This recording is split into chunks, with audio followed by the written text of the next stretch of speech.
Deep, and it's gone. Big fly, Jordan Walker on an 0-2 pitch. As Stroman made him wait, but not long enough. Home run number 9 for Walker, and it's 3-0 Cardinals. Now the 1-2 pitch. And he barrels one high in the air. Deep left center field. Austin Riley on a rampage. With a bat of flames, he has given the Braves the lead here in the 8th inning. Lau a walk and hit by pitch. Bautista fires. Lau on the ground. Frazier throws to Gunnar. Gunnar to first, and they get a double play. The Orioles pull a double play, and Felix Bautista wraps it up. 2 innings of work. It's a double play for the Orioles. They own first place in the American League East for the first time all season. It does not belong to the Rays.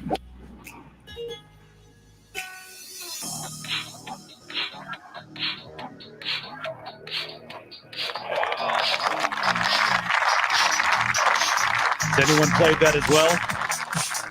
Birdie at 1. Right in the middle. Just, you cannot play that hole any better than that. Man, golf was stunning yesterday. Just an absolute thriller. No, not at all. I mean, the top score yesterday in golf was 5 under. Yeah, I believe that's right. And now Brian Harmon's going off. He's now 8 under. Okay. So he's through 14. He's in first today. Of course, scores are accumulating. Those that made fun of me for Max Homa, you guys can, go kick rocks because he's in 4th right now. Okay, Max But Homa.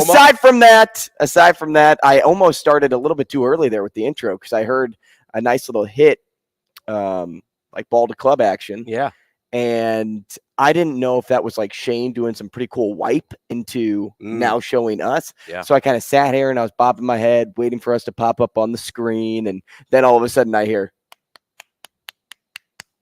and I'm like, oh, it's golf. That's what we're hearing right now. Yeah, golf highlights are a bit tricky in that sense. There's a lot of long pauses there.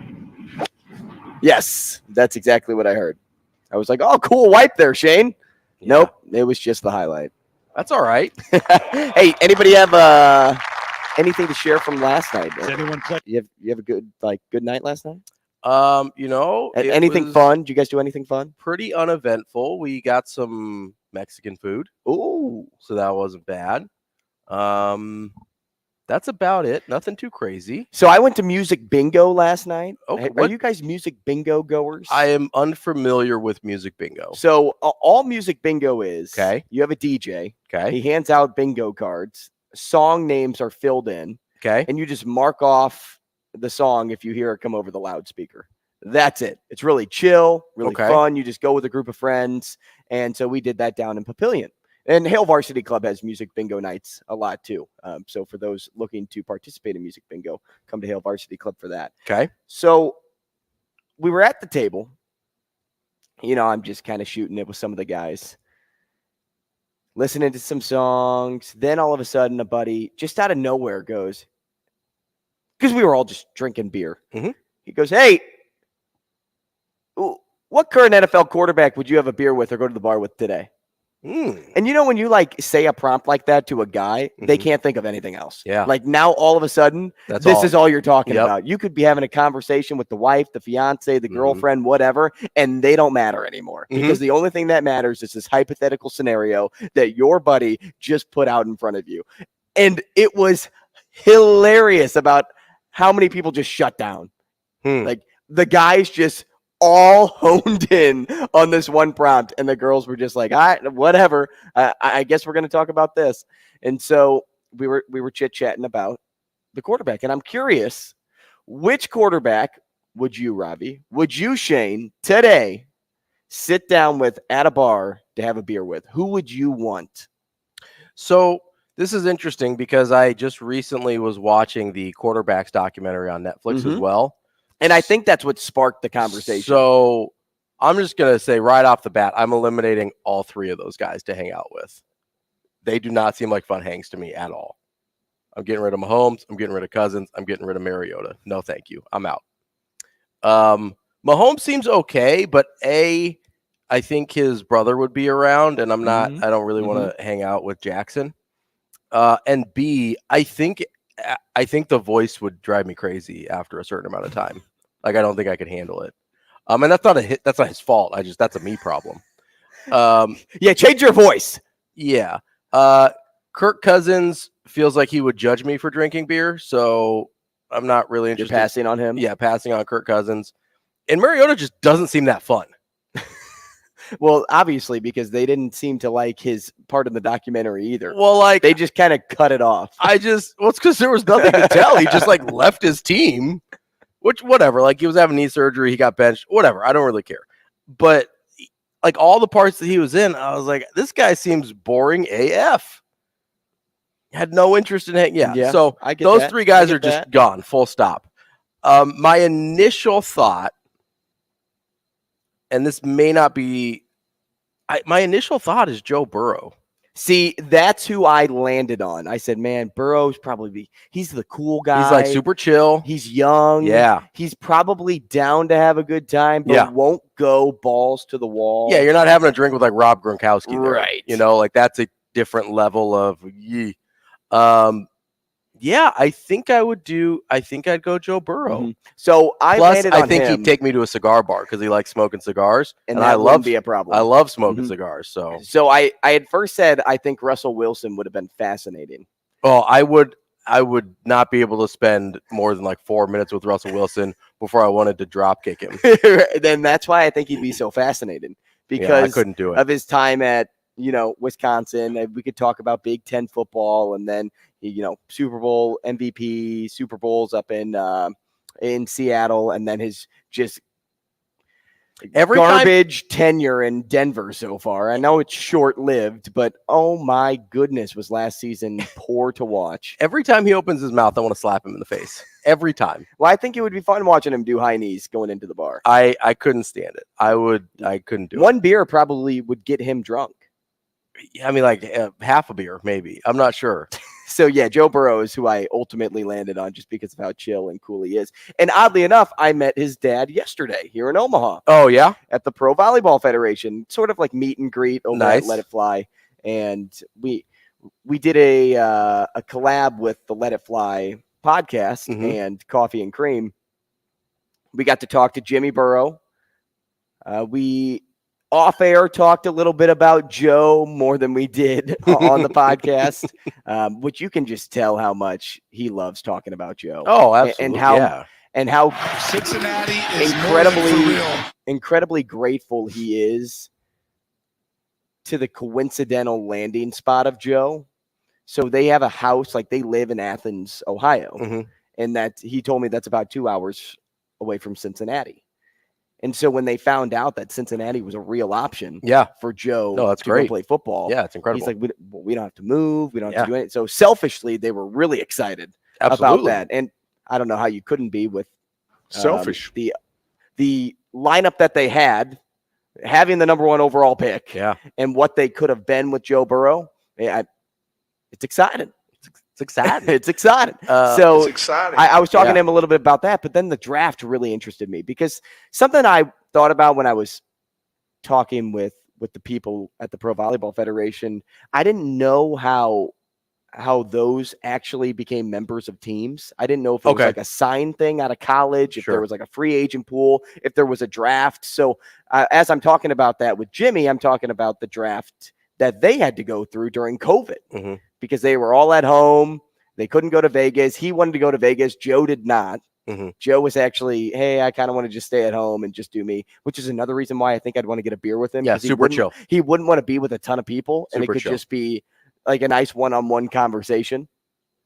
And so we talked a little bit about his personality, and then, at the event, Jimmy was, I mean, he is the ultimate dad. Because he's a fan of his boys. Sure. Like not just Joe, but Jamie lives here in Omaha. He owns all the early birds, which is what I found out. Oh, I didn't know that. Yeah. So the 3 early birds breakfast places is owned by, I'm assuming Jamie Burrow. I doubt that he changed his last name, but Yeah, I'm not going to assume. Change it to Bird. Right. Jamie Early Bird. Right, Jamie Bird, which sounds like a character in Ozark, but that's beside the point. And we talked to the new head coach, Shelton Collier, and he is uber excited to get things going. I don't know if you know this, Ravi, but yesterday they announced, if you missed it, they're the Omaha Supernovas. I did see that. And they only play from January to May.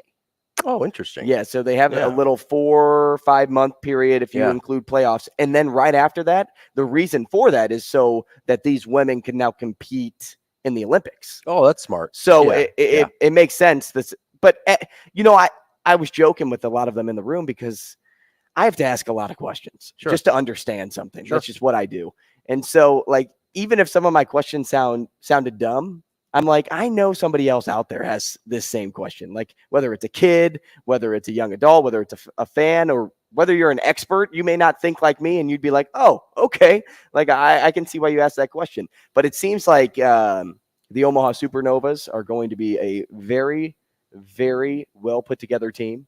They got women from all over the country, really talented Big 10, Pac-12, Big 12 volleyball players. That's just the 3 I remember off the top of my head. But this is going to be a fun team, and they play over at the CHI. So there will be a chance to pack that house, and not only for Creighton basketball during that season, but for volleyball as well. So just a pretty cool moment for the city of Omaha, because, Nebraska as a whole will just show out for this. They're not going to have a problem selling tickets. And that's something I was talking about with Coach too. I asked, like, if there was a dream destination for you to go to outside of collegiate athletics, he's like, well, it would be here. And I'm like, are you just saying that because you are here? And he's like, no, we are the only team that will sell out every single match. And you've seen that the way, obviously, Nebraska volleyball gets supported. Creighton volleyball has obviously come up in the last decade or so. And then when the NCAA tournament comes here, the fan support, the community support for it is incredible. So, I mean, I think Omaha was a natural choice for one of the franchises. And I think it wouldn't shock me at all if it's the most well-supported team in the league. And that's, that's what Omaha does. And so it's something I think to be super proud of, being born and raised here, that's something that we get behind in ways, and you even saw it. It's not just volleyball. You even saw it when, like, the first year of the Omaha Nighthawks came to town with the UFL, I think it was. Yep, and that's what Josh Jones brought up yesterday. Those games at Old Rosenblatt were packed. There was a ton of people there. There's even been, you want to go to, like, Omaha Beef games. There's been years when they've been really good that place, they played at a bunch of different venues around town, is just packed. Omaha gets really proud of its teams, especially when they're successful. So I don't expect anything different with the Supernovas either. Well, and this is, I don't know if it's the first ever, but it's the only professional team in the state. Yeah. The only one. Yeah. So that's another reason why I think this state shows out for their sports teams, because they don't know what it's like to live in a professional sports town where they only would focus on hockey, football, baseball, because that's what's in front of them, or basketball, whatever it is.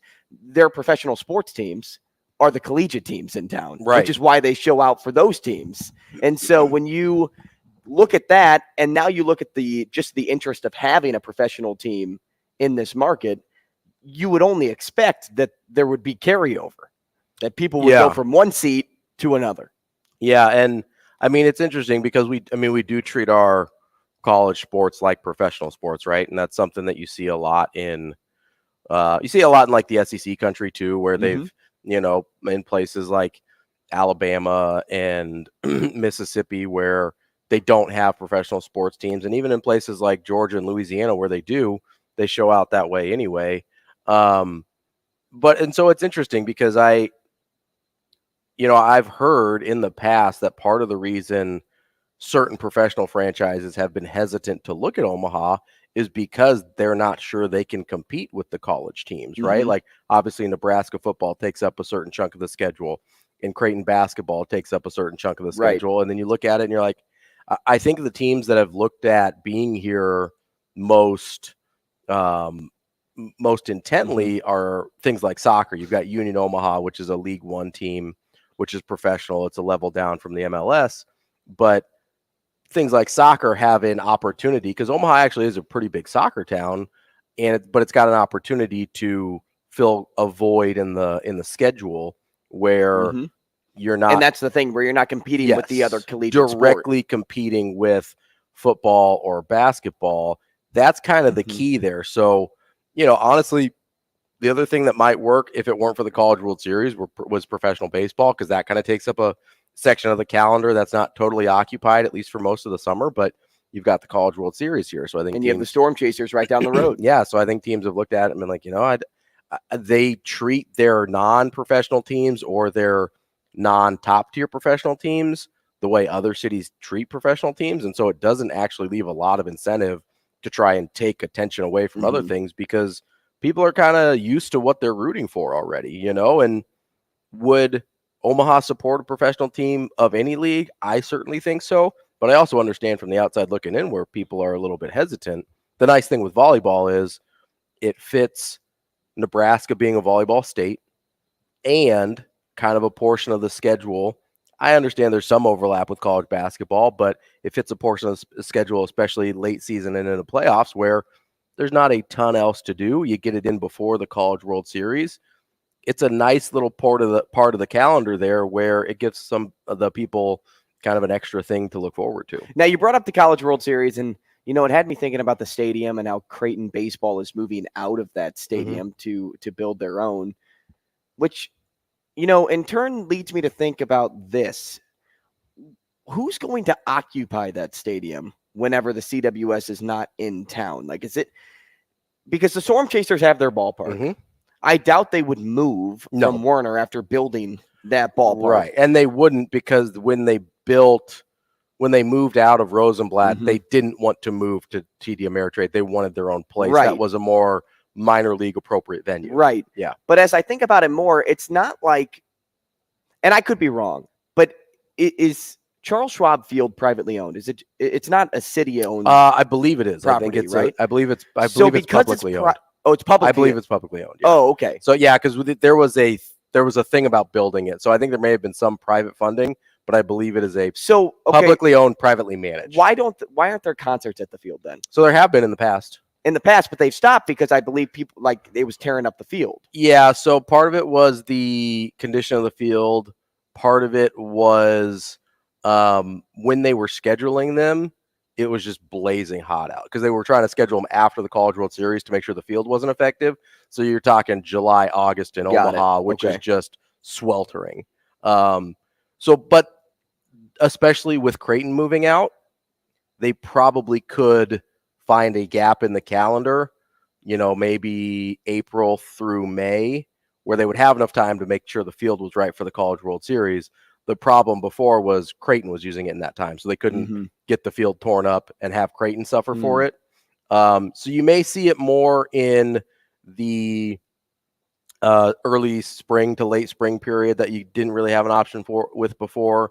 They actually have had football there before. The Nighthawks played there for after their initial year at Rosenblatt. So there is a question. I mean, it was a question when they built it because they knew that the Storm Chasers, the Royals at the time, were moving out. And so there was a question when it was built. It was about, hey, what are we going to use it for the other 50 weeks a year when we're not having College World Series? And so they've tried to bring in events like the Big Ten championships and the Big East championships and things like that. But again, you're talking about 3 weeks out of the year instead of 2 weeks out of the year, right? So that's a legitimate question, is what do they do with the field the rest of the time? How can it be a service to the public the rest of the time? And I'm sure you can have tournaments there. Yeah, that's something they're going to have to figure out, though. Legion games, fall ball games, whatever. But are you really getting the best use out of the field by doing that? Right. Are you getting the best use out of the space? Are you getting the best? And honestly, a lot of the, I believe the state championships have moved out to Werner because it's a better facility for that environment. They used to play the state championship. It's a little more intimate. Yeah, they used to play the state championships at Rosenblatt, which when we were in high school was the coolest thing in the world, right? 'Cause you're playing at Rosenblatt, you're playing in the place they play the College World Series. So I think there's an appeal there still, but the viewing and game experience is better at Werner. And Tao. Yeah, because it's more intimate. It's a little closer. And so, well, the other thing you don't have to worry about too, if you go over to UNO, is that field's all turf. So it's all weather. So you don't have to worry about covering the field or anything. You know, you can get the game in. You don't have to worry about tearing up the field. Yep. And the other thing is, frankly, the parking situation at like a Werner Park is just way better. Just way easier to deal with. And same thing with Tao. Anywhere because downtown. you're on a campus. Right? Yep. And that makes sense. Anytime you go downtown, you're like, okay, we got to figure out street parking. Can we use the parking lots? Is it going to be a street parking thing? Or we got to have to pay for it? Whatever.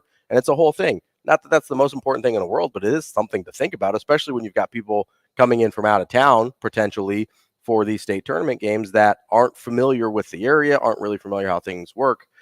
It's always been a question with Charles Schwab Field when it was TD Ameritrade, when it was first built, and still. And that's why I thought it was privately owned. Yeah. And why I asked the question. I don't think it is. Because of all the things that we're bringing up right now. Like what at any publicly owned city facility or building, you would have in a venue like this concerts all the time. Yes. Yeah. And you just don't. Yeah. And I get it from the stance that you don't want to rip up the field, Yeah. but sometimes you just have to fill a weekend. You have to figure it out. You just have to get money into that building, that city. So I'm pretty sure it's publicly owned because the people that run CHI are the same people that run Charles. See, because I thought CHI was privately owned. I don't believe so. So I just must be. There's been public. I must money, have had something in my brain. There's been public money used for both, so I assume they're publicly owned. There may have been some private funding also. When they were built, I was a little bit younger, so I don't totally remember. But I know there was public money used for both. Somebody out there educate me. Educate us. Confirm it. If I'm incorrect, suspicions. Please let me know. I wouldn't even call them suspicions. Can I give you guys my quarterback? Yeah, let's go. Okay, so the person who I would choose, the current NFL quarterback I would choose to go out and have a zipline brew with would be company man. Yep, company man would be Derek Carr. I mean, I would want to, because the storylines there have been so. Wouldn't be a bad one. Yeah. I don't know. On Hard Knocks, I did not seem like I wanted to hang out with him. A couple years ago, he was on. The Raiders were on. I don't know. I don't know. I wouldn't vote against that. I think he would loosen up a little bit if you. I think Josh Allen would be too nuts in the right setting, and if you had like a couple beers, and if it was off record. You know, and I think Aaron Rodgers would be you funny. Could just talk. Yeah, and Aaron Rodgers too. He'd be the second one. Yeah, he'd be funny. Don't think I could spend that much time with Aaron Rodgers. He's just sarcastic, and I love it. Like that is somebody that I could say, like, yeah, you could have some fun because he's got dry humor. Yeah, I like the dry humor. I don't think I would want to hang out with Aaron Rodgers. We're talking to Mike Schaefer today. Let's go through the schedule quickly. Mike Schaefer, Nebraska football and recruiting for 24/7 Sports at 8 o'clock. We are chatting with Matt Wenzel, Michigan State football for M Live as part of our schedule breakdown. As we get towards the back end of the Nebraska football schedule, we'll give our thoughts today as well. Mike Sautter coming your way at 9 o'clock, high school sports insider for Hurrdat Sports. We'll do trivia, and then we will talk to Matt Vrzal like we always do on a Friday to close down the show. We have our thoughts on the ending of Last Dance that we'll get to. I have an NBA prompt for Ravi that was asked to me on Twitter. Lots to do. Stay tuned. More CNC. Rogers and Benning will be back in 5 minutes.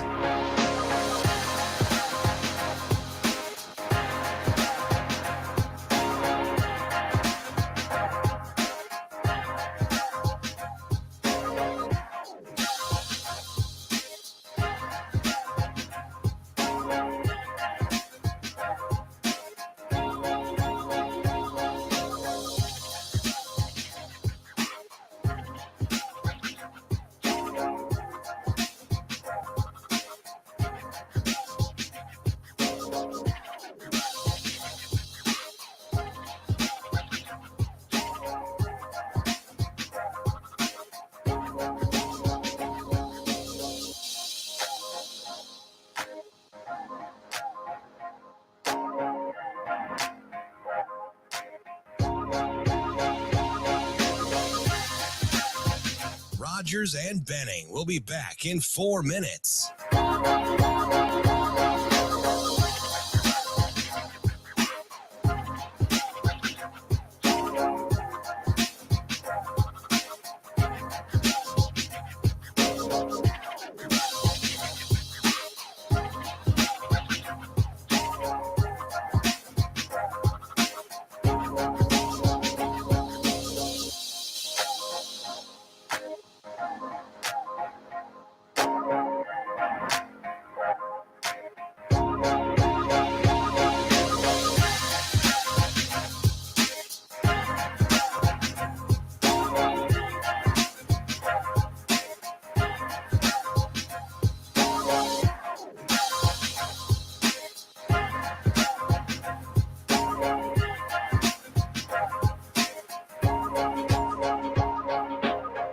Rogers and Benning will be back in 3 minutes.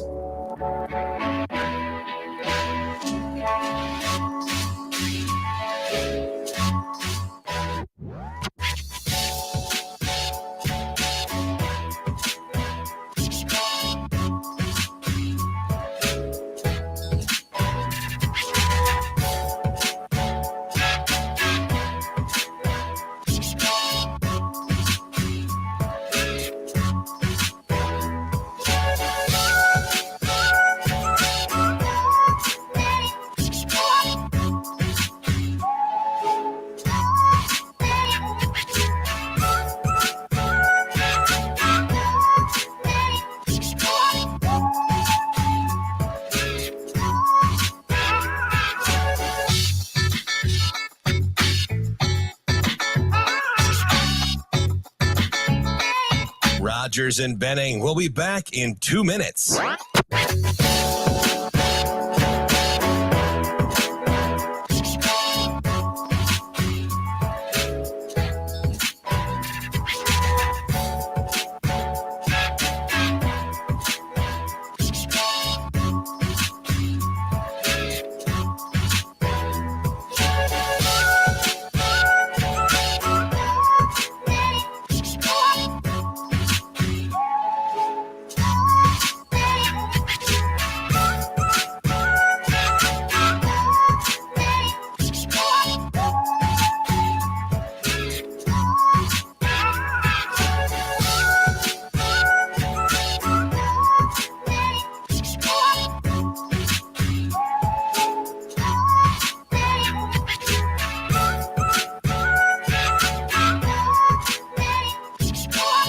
Rogers and Benning will be back in 1 minute.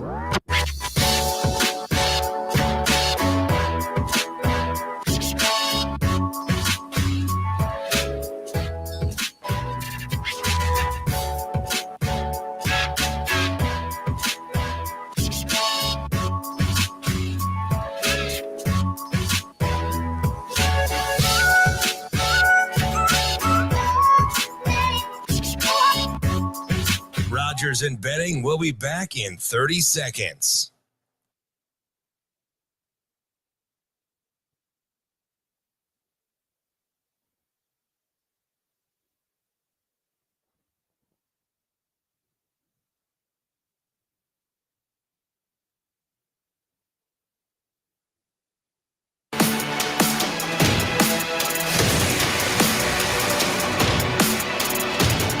Coffee and Cream with Rogers and Benning on Hail Varsity Radio.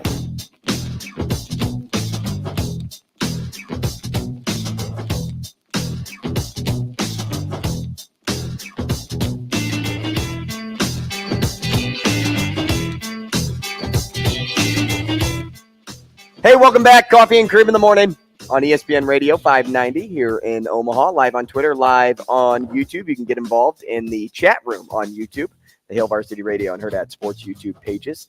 We have a couple of comments here. The first one from Matt Duchesne, go Preds.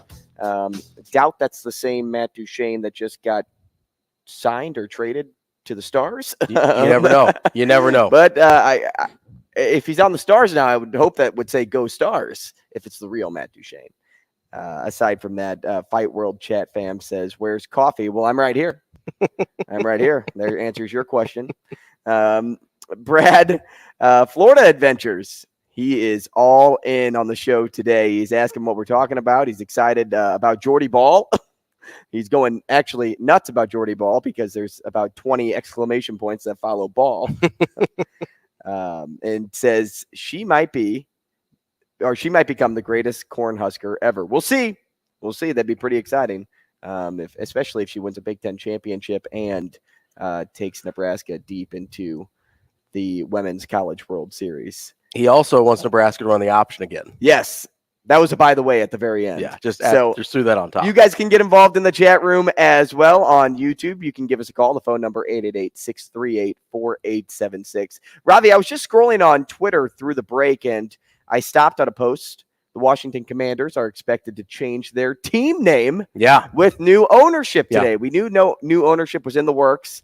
The Schneider family out, somebody else in. Josh Harris. The team name is what? Because we talked about the Supernovas. They got announced yesterday here in Omaha. We're all about team names. If you could name the Washington football team, the Washington Commanders, because I was not a fan of either team name after the change, what would you name this team?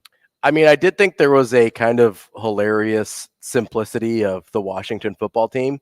That's better than Commanders, in my opinion. But both suck. I like unique nicknames.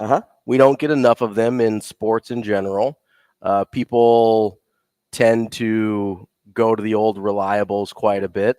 There's a lot of Wildcats. There's a lot of, a lot of the pretty simple things out there. I also really like nicknames that have alliteration with their town name. Washington. Well, when they were going to change that, is it an animal? When they were going to originally change the name, there was like 5 or 6 names that they had. Wales. And I thought the Commanders was like in that list, like 5th or 6th. Yeah, absolutely. So it wasn't the best choice. I would go with the Washington Wildebeests. Horrible. That is horrible. It's unique, and I think it's outstanding. That is horrible. Oh, my gosh. That is not great, man. Not great. I think it's terrific. What's yours? I don't have one, man. I was thinking, and I'm like, I'd like to do something similar to how Omaha. That's a menacing animal. Look at that. Look at those horns. No, thanks. Look at those horns. What about the Washington? Wildebeest is just such a mouthful. No, but you got beast. You got wild beast right in the name there. No. Wildebeest. Not for me. Intimidation. Not for me. I'm all out on that name. What about water buffaloes? The Washington water buffaloes. I kind of like that more. Like a little bit more. I think the Washington Washingtons would be funny. Just George Washington, like have a quarter on your helmet. Yeah, exactly. The Washington Washingtons. You could do like dollar bill arm sleeves. They all have to wear the wigs underneath their helmets, so you see it curling, or on top. It could be like what they do in practice when you identify a quarterback with like the red skull cap on the helmet. No, it's got to be a wig. They should just paint the helmets to look like the wig, so it just looks like a giant skull cap for you there. Man, I'm just trying to think because I'd like to attach a name to a team that is associated with the area they come from. Yeah. So. Like there's a lot of government, of course. Sure, yeah. So I'm trying to think like if there's any tie-in there. Like where's the Supreme Court located? DC? Yeah. Like what if it's like the Washington Supremes? The Supremes is an interesting name. You could do Justices is kind of a mouthful too. Too many syllables in a short word there. Supremes is an interesting name. You'd have to figure out logos and stuff. You could do like a gavel. You could make their uniforms look like robes. They're like black, which is like a little white collar. I mean, you could make it work. I mean, there's been back in the day in baseball, we're the Washington Senators, which is an interesting name. and what Ottawa up in let's Canada do the has. Washington House of Representatives. the Washington Reps. Yeah, no, there's a ton of curiosity here for me about what they'll change their name to, because the last two were so bad, in my opinion, that I don't know if you can get any worse. I mean, you could, but you'd have to go out of your way to do it, I think. You know, that Washington was like a swamp before they built the town over it. You could do, you know, Swamp Dragons or Washington Swamp Dragons. I don't know. Swamp something. Now, Magic Johnson, an update here, is a minority owner in the Washington Commanders, and will also have a name to be considered. There's a lot of people like commenting on what name they think they should be. Name them after Magic. Washington Magics. Let's go. There's a Wolves. Washington Wolves is, I mean, it's kind of basic, but not terrible. It gets my alliteration in there. There is... I should stop reading these. This is just funny now. There's a lot of, let's just say, if there's a rebound, like to what a former name used to be, people are throwing that name back on this list. I saw one that I had to scroll past quickly. Twitter is sometimes your best friend and worst enemy when it comes to trying to take a prompt and go somewhere with it. It's a mixed bag. Which, speaking of prompts, TK, so a great listener of ours, Thomas, threw this prompt out to me yesterday. And he asked, because he thought it would be interesting for us to talk about, but there's a trend going around comparing the trajectory of James Harden's career. Okay.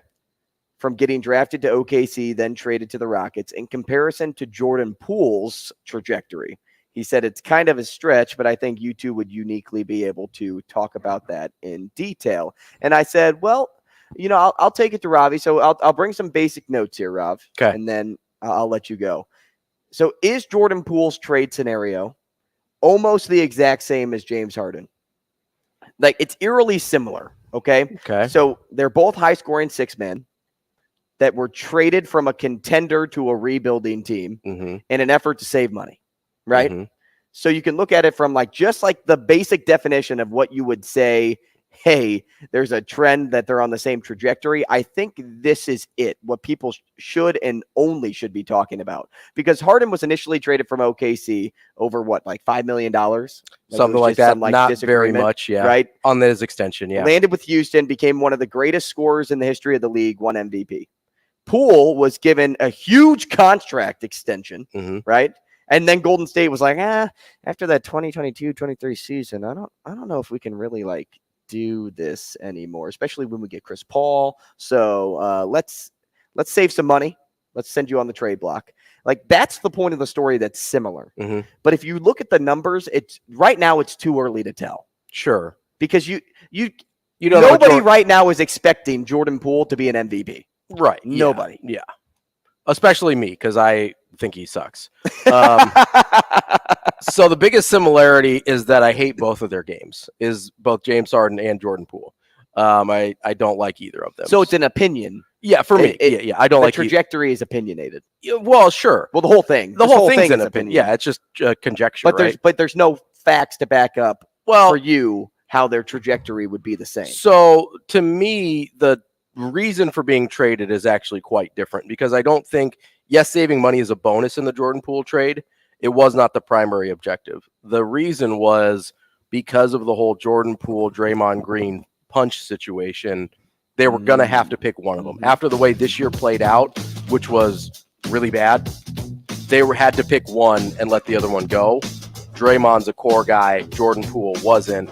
They picked Draymond. They paid Draymond, and they got rid of Jordan Poole. So to me, that's why the situations aren't really even that similar.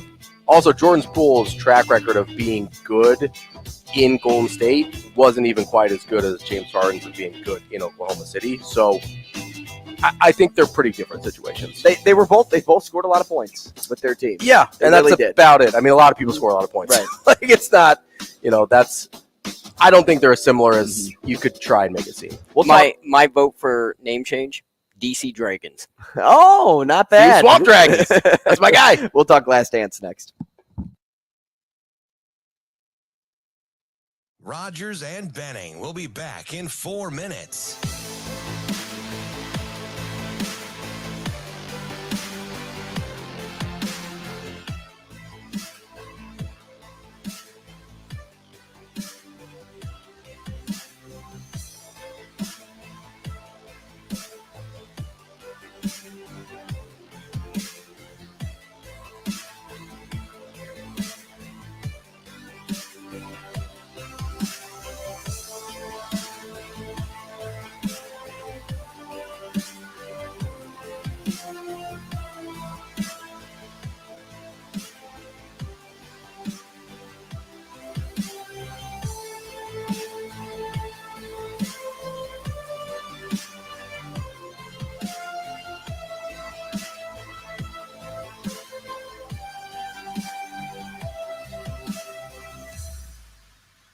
Rogers and Benning will be back in 3 minutes.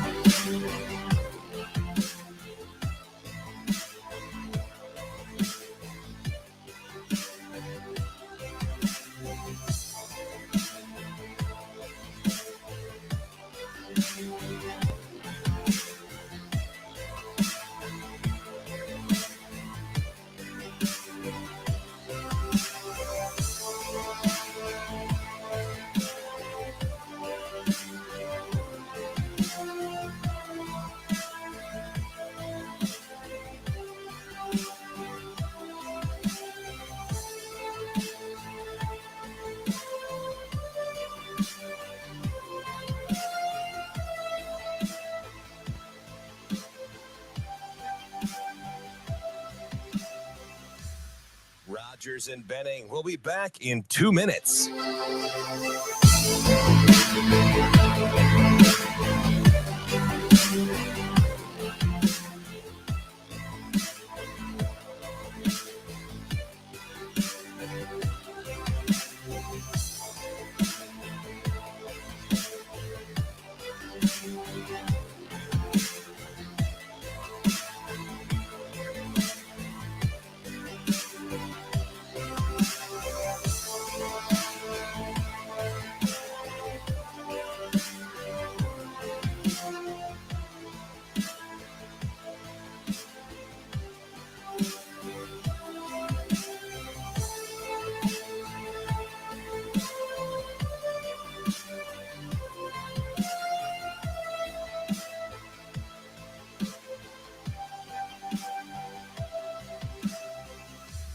Rogers and Benning will be back in 1 minute.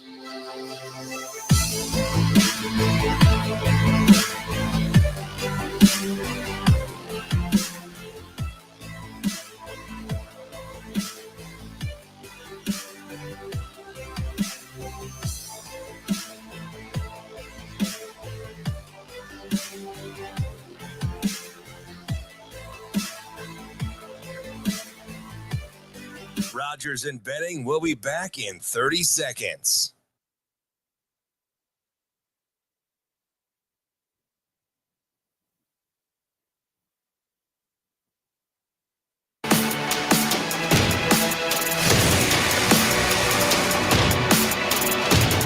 Coffee and Cream with Rogers and Benning on Hail Varsity Radio.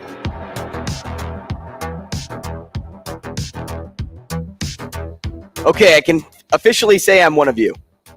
I have finished The Last Dance. Where's my clap applause, Shane? Where are the people in the house? It's about time. Thanks, Shane. Thank you, everybody. It's a respectful. Oh, we had a broadcaster even. It's a respectful golf clap involved. Hey, you know what? I'm here. I'm one of you now. I can officially say I finally watched it. Because before, conversations were like, yeah, Last Dance. Like, I know it's about MJ. I know it's a documentary. Everyone was like, oh, wow, I really like it because they cuss in it and they don't filter anything. Like, it's great. I do love like 3 drink MJ. He's my favorite version of MJ. Because like so much of his little scotch or bourbon to his right. Because so much of his public persona is like very buttoned up, right, for most of his life. Yep. And this is like the loosest we've ever seen him. Hey, I gotta say, not just kind of buttoned up. Oh, incredibly, really, buttoned up. I mean, you see him with cigars. You see him in like some situations where he's not doing a commercial or whatever. But for the most part, you haven't had a lot of real candid moments with Michael Jordan over the years. And this is that was my big takeaway from, and we can get into specifics of these couple episodes, but my big takeaway from the whole thing was this is the most likable version of Jordan I've ever seen. Even though there were moments where he was being a jerk, I liked that I was like, oh, this is the first time I feel like I've actually seen the real Michael Jordan. So what's funny when you say that, because a lot of people that were watching it at the time would say like, oh man, I didn't realize like how mean Michael Jordan was. Oh, see, I already knew. And so I knew like, okay, so I had like this inkling of, all right, what Michael Jordan am I getting? Like, what does mean? Yeah. Because I don't know if I could really settle in on, hey, he was mean. I think he was just so competitive individually that it came off as mean. Sure. But he shouldn't have to be responsible for how, somebody else, but like he shouldn't be responsible for somebody else's feelings, right? He's just going to do what's best for him and the team and winning, because that's all that he cared about was. Yeah. He cared about him, he cared about winning, and he cared about his team. Like, that's it. And we saw this in, I believe it was the previous two episodes, where at the end of episode 7, I think, he actually gets kind of emotional talking about like how he tried to lead the team and how he tried, he actually calls for a break at the end of the episode because he's choking up, right? And I think he genuinely understood. It was almost a compulsion for him, it seemed like. I think he genuinely understood that he was disliked by some of his teammates because of how hard he was on them. But I don't think, it's not that I don't think he cared, which I think is what most people assumed, that he just didn't care about how his teammates felt about him or anything like that. I think he cared so much more about trying to bring those teammates up to the level they needed to be at to win a championship, that he was willing to sacrifice whether they liked him or not. Keyword there is care. Yes, he cared. He did care. And he cared for the teammates. And, you can really see that today because of how they finally, when they look back on those moments, they receive it as care. In the moment, they probably were like, this guy's a jerk. All he does is think about himself. Said as much in the documentary. Right. But isn't it funny how over time, when you mature and you look back on something, that you can look at it objectively and just say like, hey, when you get more distance from it. Right. Yeah. He was really for me the whole time. Yes. I just needed to do a better job of either understanding the way he went about his business or just by riding and dying with this guy, because he was the best player to ever play the game. Well, and the thing that makes it a little bit challenging, and where I can understand where some of the teammates, because like Jed Bushler and BJ Armstrong both were kind of like, yeah, he was kind of a jerk. He was kind of a tyrant, whatever. He's like, but he also made us better. So like they kind of acknowledge both sides of it. Part of the problem for Jordan was there were some times where it bubbled up past where you wanted it to go. Like he punched Will Perdue during the first three-peat. He punched Steve Kerr during the second three-peat. And the Steve Kerr part's really interesting, right? Because we got that in episode 9. Which is what I told you was one of my favorite episodes. Definitely one of mine too. Where who can forget that speech that Kerr gave at the parade? Yeah, and I knew about that before. But iconic, right? Yeah. Incredible. But it's really interesting with Kerr because there were two things that kind of, one of them was unspoken and the other one was spoken, but bonded Steve Kerr and Michael Jordan. The unspoken one was, crazily, both of their fathers had been murdered, which is a thing that he said they never talked about.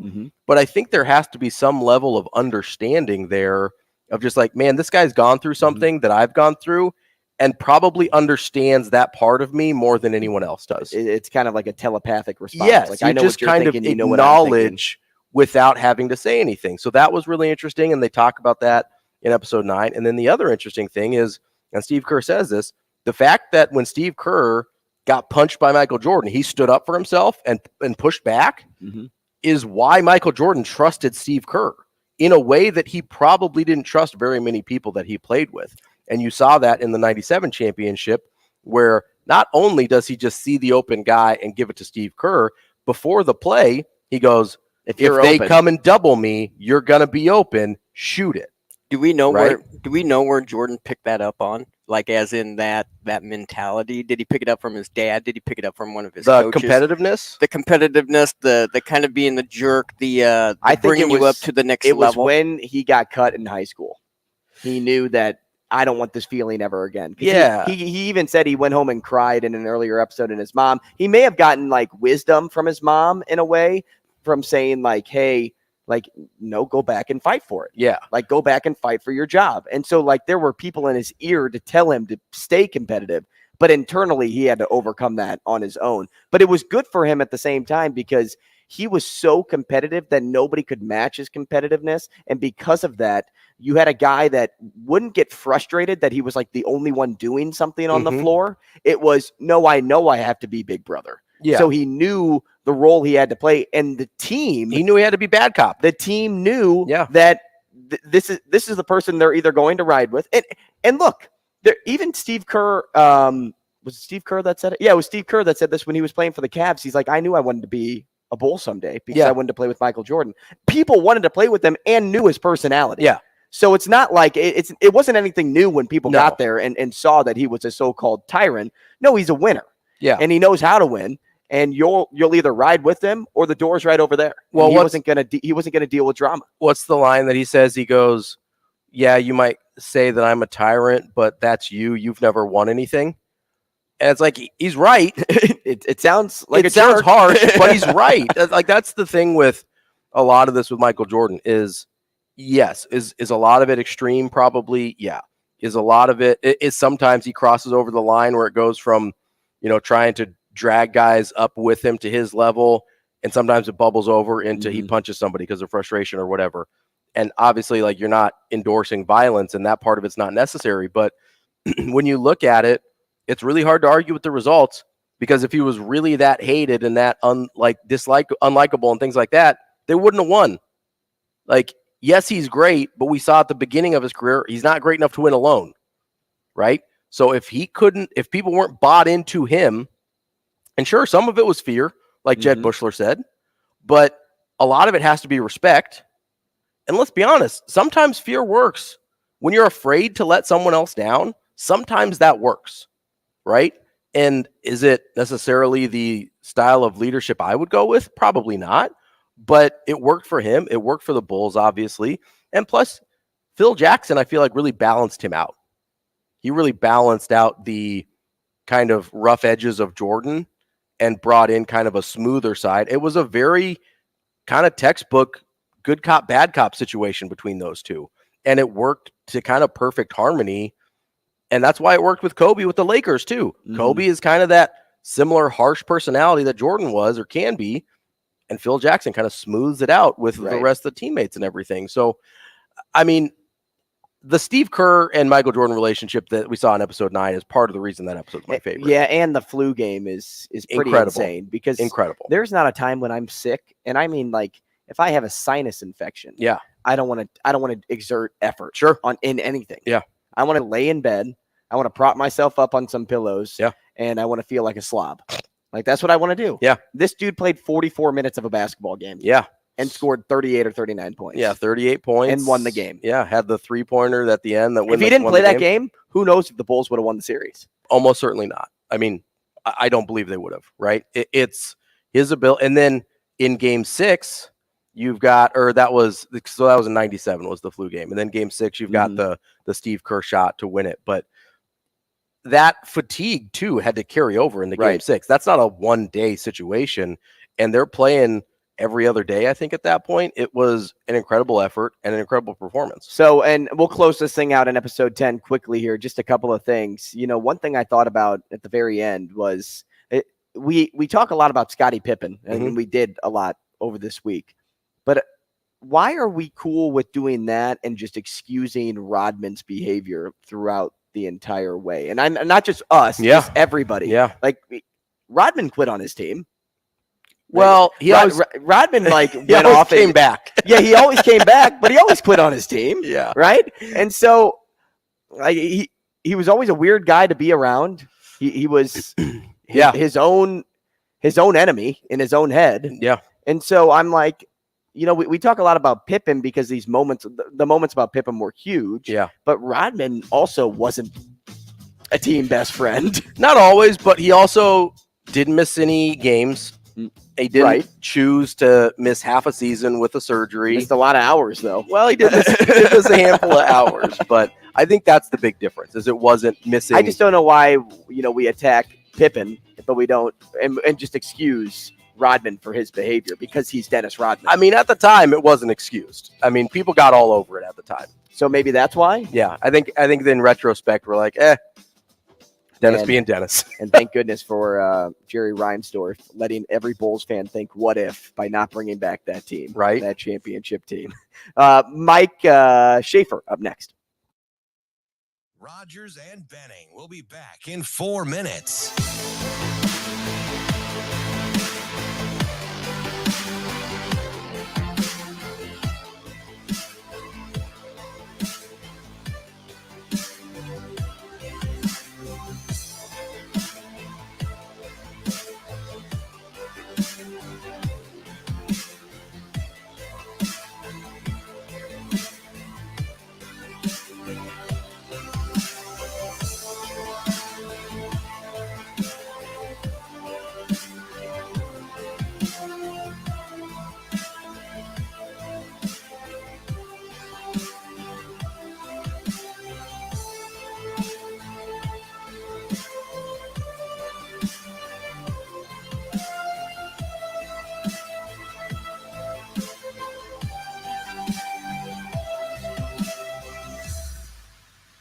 Rogers and Benning will be back in 3 minutes.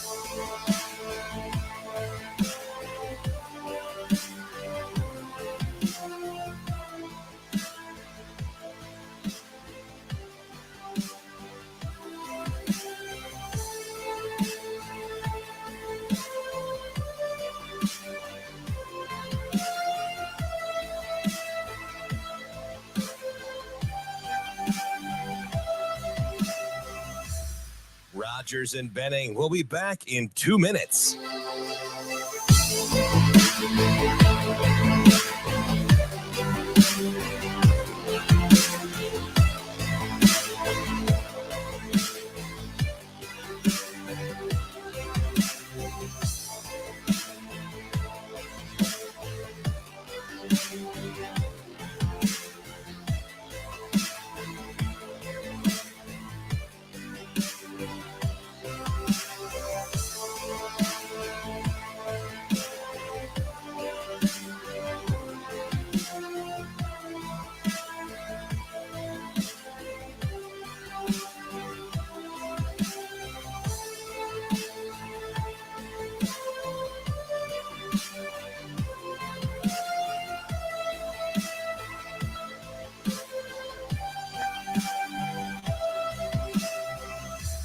Rogers and Benning will be back in 1 minute.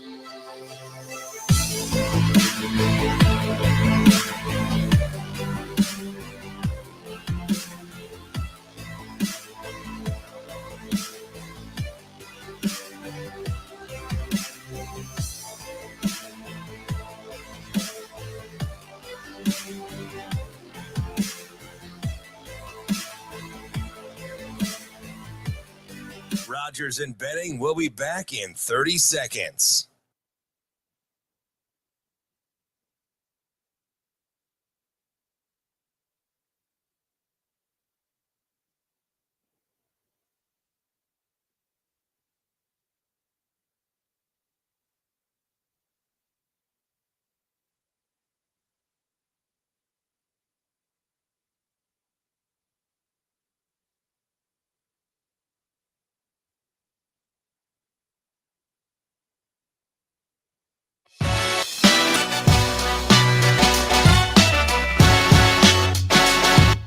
Coffee and Cream on Hail Varsity Radio with Andrew Rogers and Damon Benning.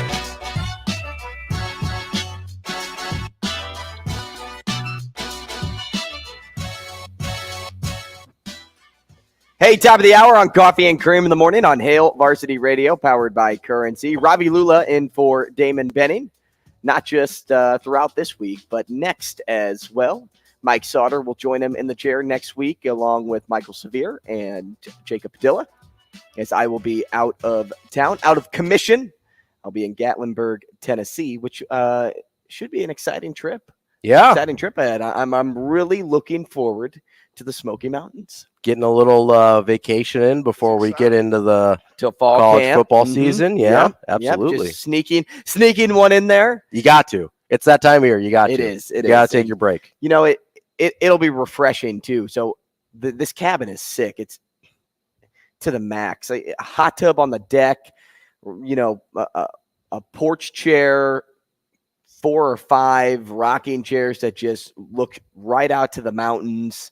It's 3 tiers. The interior of the house is all wood, all natural. So really just kind of excited to get one with nature. Yeah, you showed me the views from the house. Not too shabby. It looks incredible. Yeah, not too shabby. Let's welcome in Mike Schaefer now, also not too shabby, to talk to him on Friday. Nebraska football and recruiting for 24/7 Sports at Mike J. Schaefer on Twitter. Schaefer, good morning.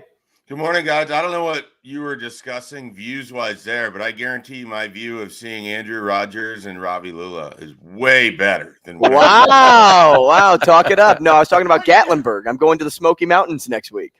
Okay, there you go. Have not been myself. Which is why looking at us is top notch over there. There you go. No, yeah. It'll be a good time. Get one with nature. Nice stripe on the hat. You and me both. We got the shoelace hat. Get that rope hat going. Gotta stay young. Gotta stay cool. Shave just a week away. No one's gonna wear rope hats after this interview, are they? No. I already stopped. Did they see something? Shave just a week away from Big Ten Media Day. I don't think enough people are talking about this. Shane actually brought this up a couple of days ago. Will Northwestern bring players to Media Day? Yeah, I was having this conversation with a few different people this week. And honestly, if I was Northwestern, I would do the bare minimum required to fulfill whatever the Big Ten's obligations are for that. And if that's just bringing your interim coach, just do that. I mean, I don't think – one, it's not like there's this big media presence that really follows Northwestern for actual day-to-day news. And 2, I think it's a massive disservice to players to put them in that environment. Ask them to have to answer for everybody else on the team. Ask them to have to answer for Pat Fitzgerald. Make them answer for a university that's clearly failed its student athletes. So I think the best thing that they could do is only bring their coach. But I don't know. I don't really know what they're going to do. I mean, it strikes me as something where, you know, if they're thinking about this, they're only going to bring that coach. But I mean, I wouldn't be shocked if you know, the players are there too, but I'm going to feel really bad for them. And it's not that that media members are going to be picking on them. They're just trying to do their jobs too. But none of it's going to be about what their upcoming season is or about these individual players. And that's not fair to them. And it's not fair to make these people be spokesmen when they didn't sign up for what they're going to be asked about. And so I guess I personally hope that, you know, Northwestern is smart about this and only brings the interim coach, whose name I don't remember. So I'm just going to keep referring to David Braun. There we go. Yeah. Former North Dakota State guy, interim coach. Just follow Pat Fitzgerald. Those are all the things that I can tell you and call him. But I am not going to remember his name because I don't know that it's going to be valuable to do so. And that's the media presence of Northwestern right there. Those 3 things. Well, Schaefer, the other thing that I was thinking about was, you know, Northwestern's in some legal trouble, at least with lawsuits, maybe not criminal legal trouble. Anything the players say could probably be used against the university if it doesn't go well. I mean, just from a liability standpoint, they may not want to bring players. Yeah, I mean, that's a good point too, because I'm sure they have some sort of civil suit between Fitzgerald and Northwestern, or they're haggling over, the finer details. And I'm sure there will be an NDA settlement reached at some point, so both sides get to move on. But yeah, I think that's a good point as well. I mean, you don't know what anyone's going to say. I mean, you could have a player get up there and just completely go on like a rant about the student newspaper or about whatever. You just have no idea. And so I'm generally very pro media access guy. But in this situation, it's less about the access and more about protecting individuals from being put in bad situations. Aside from that, Schaefer, and let's look aside from Nebraska here too. What coaches, what players are you excited to hear from on Big Ten Media Days? I would be somewhat interested in how many Big Ten West coaches give actual honest thoughts on the ending of their division. Like, this is the last year of that division. And there's a handful of programs. Nebraska would be fair game to be one of these. So I'm not trying to seclude Nebraska from this. There's a handful of programs this is the last year of their real relevancy in the Big Ten. Honestly. I mean, so I would love to know what, and he's a new coach too, like how Ryan Walters feels about it. He's going to get 1 year as Purdue's head coach coming off of a division title. Purdue's probably not had this much run in the conference since Drew Brees was there slinging it around. So what does it mean to them? And what's interesting is the Big Ten didn't used to have divisions. So, for some of these programs, the history is significantly more of just a total conference, slate versus split into divisions. But I would love to know these thoughts from Walters, from, Kirk Ferentz. Like, what is a guy who's been on both sides of this aisle now? Like, how does he feel about them going away from the Big Ten West? Because quite frankly, Iowa has built themselves to be a team that can be competitive in this division every year. But can they be competitive every year if they're all of a sudden getting Penn State, Michigan, and Ohio State all in the same year like they were Maryland? It really changes how you can build and what your goal is as a program. And so I would love if some of these coaches talk to that honestly. Do I expect that? No, I do not. But I would really enjoy it. If that's sort of the conversation that we get. Instead, I'm expecting a lot more of, hey, Coach, what are your thoughts on USC and UCLA? We're a year out from it. How do you think that'll affect the conference? It's going to be more about the two teams coming in, which makes sense, than it is about the teams that are already in the conference. We're interested in their thoughts, but I don't know that we're going to get the most honest ones. Schaefer, we've been talking a lot about the disillusion of the divisions from the Big Ten West side of things, but could you make the argument that for the other teams in the Big Ten East, this might actually ease things up? Like a Maryland, for example. Oh, yeah. I mean, they're a great example. Ohio State, Michigan, Penn State every single year now. That might actually open things up for a program that has kind of been building a little bit. Maryland is the example I used when Bill Moose was asking that Big Ten crossover games shouldn't count in the standings. It's like, because Maryland plays these teams every year, Nebraska shouldn't have these games count. It's like on what planet are you living where this idea makes sense? And so I would imagine teams like Rutgers and Maryland, Indiana, would all welcome the reprieve of having to play those teams all the time. Now, they're still going to get them 75% of the time. Sure. But maybe instead of getting Ohio State, Michigan, Penn State, Michigan State, you're just getting Ohio State, Michigan State. One less, and then that Penn State game becomes Purdue or becomes Illinois, which doesn't necessarily mean that it's you're going to win the game or anything. But it's an easier opponent theoretically relative to what we most years, through most years. So I definitely can see a program. Maryland fascinates me because I feel like their window of being kind of an upper mobile Big Ten team is closing because they're losing Talia Tagovailoa, and I really feel like they're going to be so dependent on what their quarterback is. Now maybe they're just going to go get another guy. But they're one of those teams, and they're on Nebraska's schedule this year. I don't really know what to do with them, but I feel like they're just sort of dangerous. Like, I think they're going to get somebody. They're going to screw up someone's season. I don't know who, but they just feel like a 7-5 team that I wouldn't really want to play. And I can't explain that feeling other than I think there's an outside chance Taulia Tagovailoa is the best quarterback in the Big Ten for 2023. I don't think that's as long of a shot as you think it is. Yeah, I don't either. Yeah. Well, it really just comes down to, is J.J. McCarthy that good, which I don't think that he is. And then, whatever Ohio State does at quarterback. I mean, those things tend to dictate. And then Drew Aller, I think, is maybe a superstar in waiting at Penn State. So I'm fascinated by him too. But the quarterback equation in the Big Ten is pretty wide open, pending your thoughts on J.J. McCarthy, really.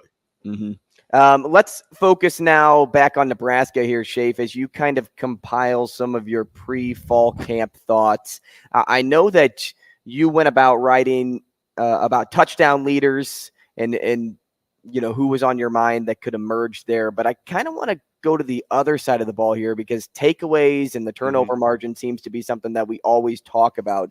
Who's somebody on your mind that could emerge on the defensive side of the ball in the takeaway category?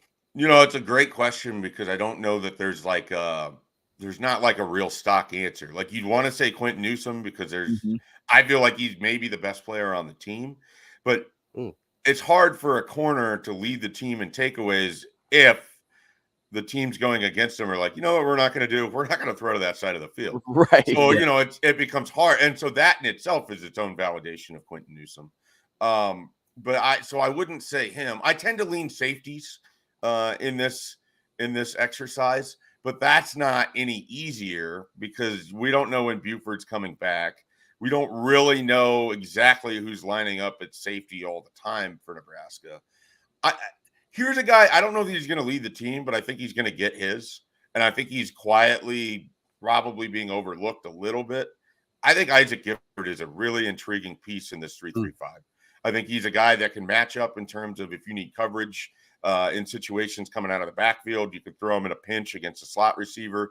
He can come up and play the run. He's a willing player. I mean, this is meant as a compliment. He's a Gifford. Like those guys just make plays. Like they're just around the ball. And again, I don't want to project him to be a star, but like, could he have the sort of year where he picks off 2 passes and recovers 3 fumbles? Like that wouldn't shock me because he's just going to be around the ball. He's just going to be in the area. And I think in a 3-3-5, sometimes it's guys like that sort of have that hybrid role that can be the most, opportunistic on a defense. So right now, first blush, that would be the name that I would give you.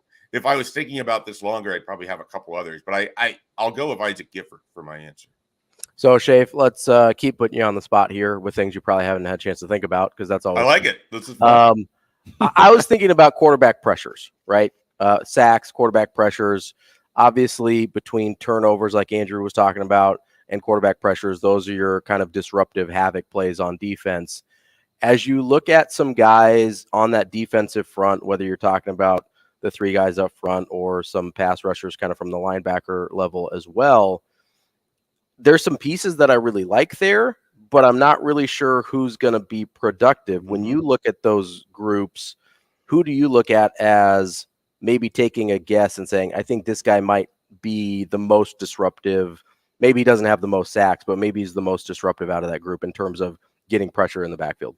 It's a fantastic question because we really don't have a great idea as to who's going to be applying that pressure. I mean, I think Prince Will Umanmielen just shocked everybody with how good he was this spring, but how fair is it to assume that a freshman is going to step in and provide that kind of production? I think he's going to be helpful, but I don't know that he'd be the top guy. Same with Cameron Lenhart. And what's exciting to me, and this is a sidebar here, what's exciting to me is the staff is willing to play these guys. They're willing to play these guys. They're willing to let them learn on the job. It's not this invisible line that you have to reach that nobody understands, including the player itself. If you're good enough, they're going to play you, and I appreciate that.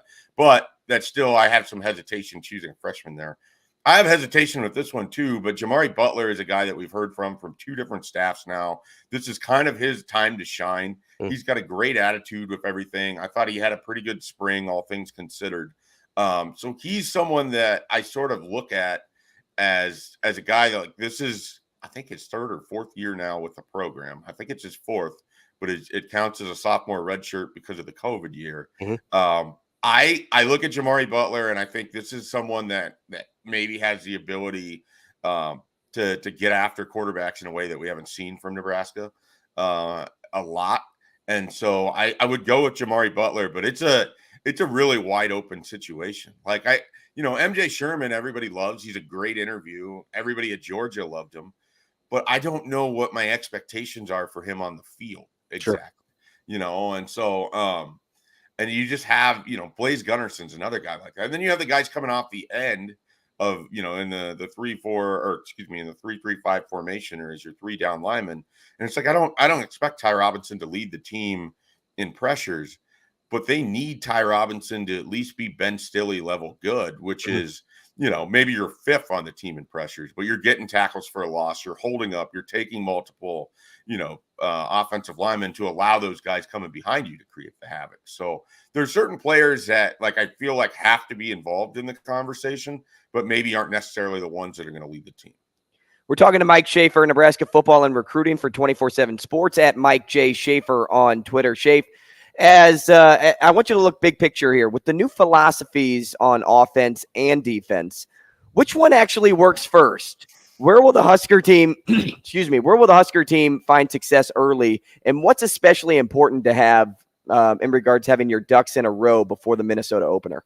I don't know if this is true, but the way that these two sides are set up, I tend to think the defense would have a big game first by just creating havoc. Doesn't necessarily mean that you're great at what you do. It just means that you can be opportunistic and you can befuddle on offense. And so it wouldn't surprise me if early on against Minnesota or Colorado, or their 2 non-conference games, where you just sort of confuse a team into a really bad day. Because if you think about it, at least the first 2 teams Nebraska plays, and I got to be honest, I haven't done a single deep dive on Northern Illinois and whoever else. But yeah, I thought it was Louisiana Tech, but I was like, just don't say the team. It doesn't matter. Nobody's holding you to that. But with Colorado and Minnesota, you have 2 new quarterbacks. You have, they're going to be sort of having to kind of feel their way through these games, especially that Minnesota game.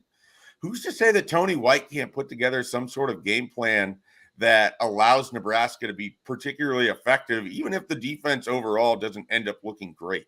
I have an easier time talking myself into this scenario than I do the offense just coming out and looking like a well-oiled machine.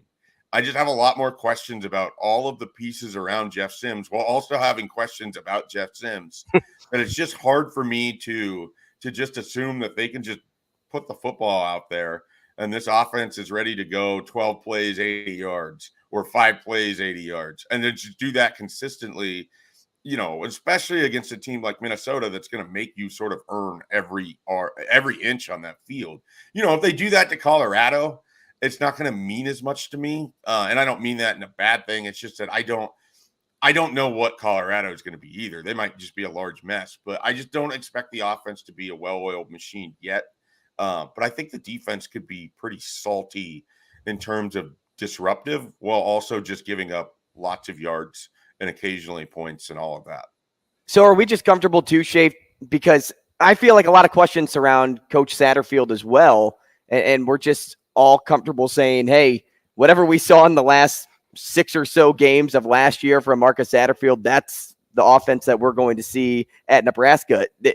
I don't know if enough people are talking about, hey, the fact that we don't know anything about this offense is a little scary. Yeah, I mean, I think it's easier for people to not talk about it because, I mean, what are you really discussing here? I mean, we think that Gabe Ervin's the running back. Nobody's really, I mean, the most ardent Nebraska fan would probably be lying if he told you he watched Billy Kemp play 3 games at Virginia. So what do we really know about him beyond what his box score is? And you can put on the YouTube highlights if you want, but I'm not counting it.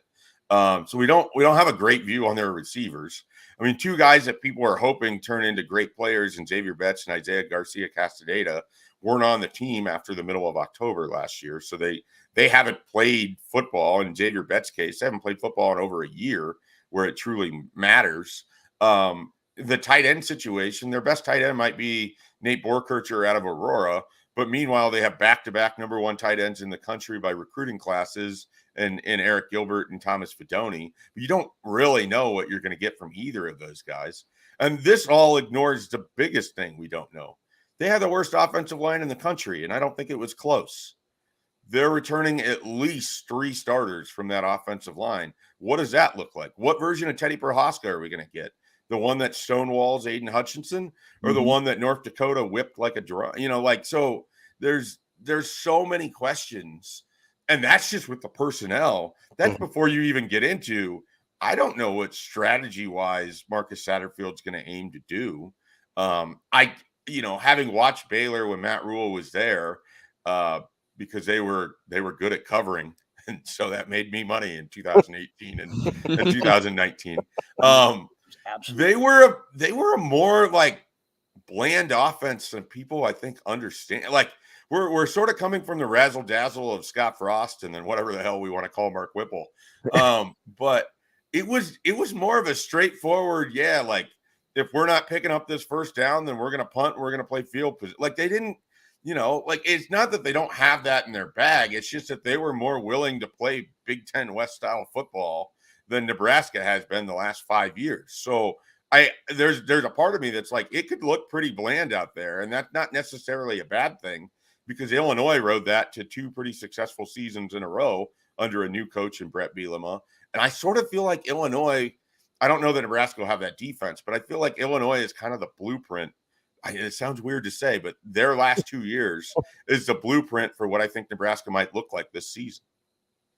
Schaefer, real quick on the offense, you mentioned, you don't expect them to come out and be a well-oiled machine for a lot of the reasons that you just laid out. But if let's play the optimist scenario here. Let's say they come out and they do look good. They do look effective, even if it isn't razzle dazzle. If that happens, in your mind, why would it be? What does it look like? Jeff Sims is comfortable in a different environment. I think like he's the biggest difference maker they have on the offensive side of the ball. I think they have a collection of nice pieces, but what happens if Jeff Sims is the guy that recruiting analysts thought he was going to be when he went to Georgia Tech? Sure. Or is the guy that Matt Rule says that NFL personnel people were asking about when he took the Nebraska job and Sims went into the transfer portal? I think he can be the single biggest jump off the page Nebraska has on offense. And that's huge, because if he is that elevates your running backs, that elevates your wide receivers. It makes your tight ends better. If Jeff Sims from day one or game one goes from like interesting and sometimes solid to straight up good to great, the gain that Nebraska makes on offense is huge. So I think it really comes down to, what is Jeff Sims? If he is, unquestionably one of the best quarterbacks in the conference, Nebraska is going to be fine on offense, even if they're not necessarily scoring all the time. It's that they're going to have a competent quarterback that can run what they want to do, and he can be a difference maker. That could be really big for this program. Mike Schaefer, we appreciate your time, man. Thanks so much. We'll talk again next week. All right, guys. Have a good one. Thanks for having me on. Have a great weekend. You too. Mike Schaefer, Mike J. Schaefer on Twitter, Nebraska football and recruiting for 24/7 Sports. Always enjoy talking to Schaefer because you get a lot of transparency and honesty in his answer choices, but at the same time, good info too. A lot of information that you don't get from anybody else. Yeah. And I say that a lot with Schaefer. I really enjoy having him on Fridays. When we come back, we'll continue our schedule breakdown of the Nebraska football upcoming 2023 schedule, whether that is who they're playing next or who they'll play in the future. This week, this day, is Michigan State. So we'll do that first. We'll give our thoughts, and then we'll talk to the expert, Matt Wenzel. Follow that up. He writes for Michigan State football for M Live. Michigan State up next. Rogers and Benning will be back in 5 minutes.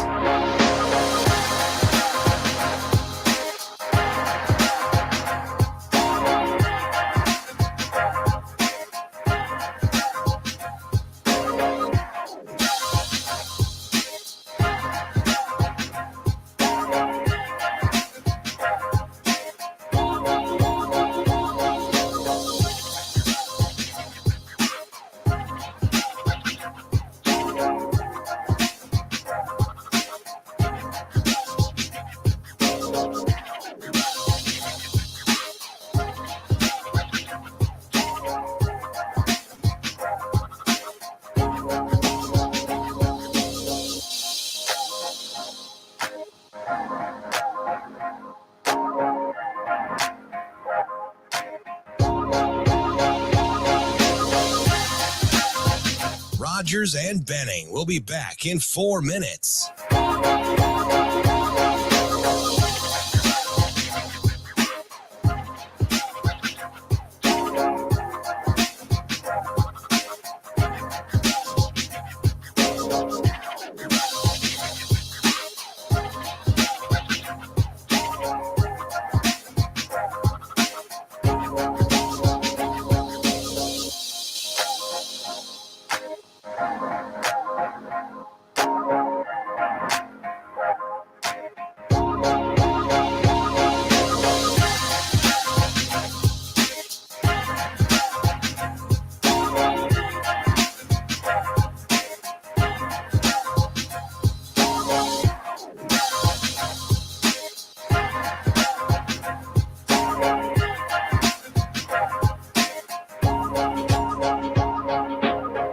Rogers and Benning will be back in 3 minutes.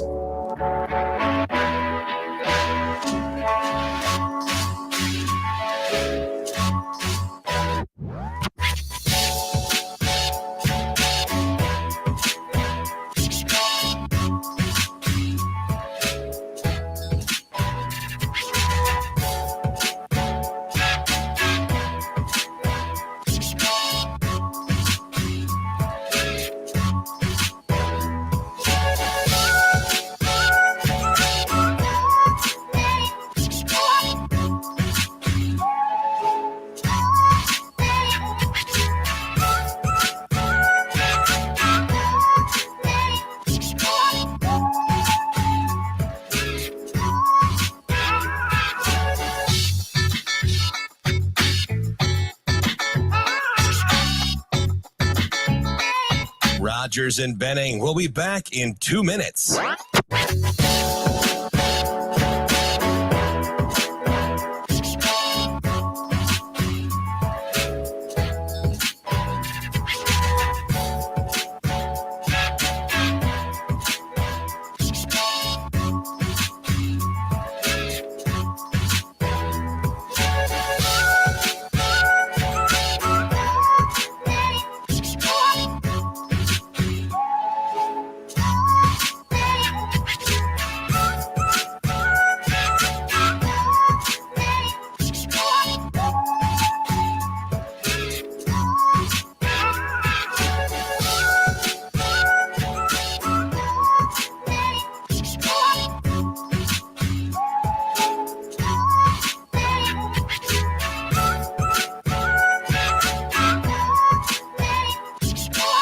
Rogers and Benning will be back in 1 minute.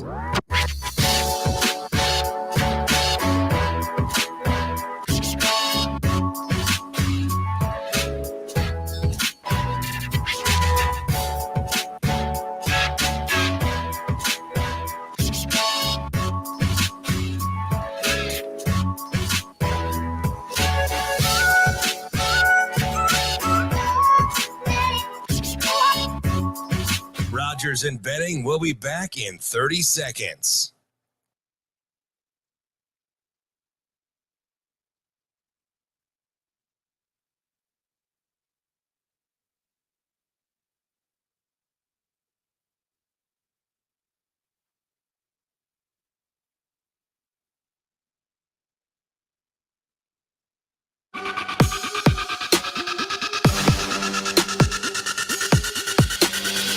Coffee and Cream with Rogers and Benning on Hail Varsity Radio.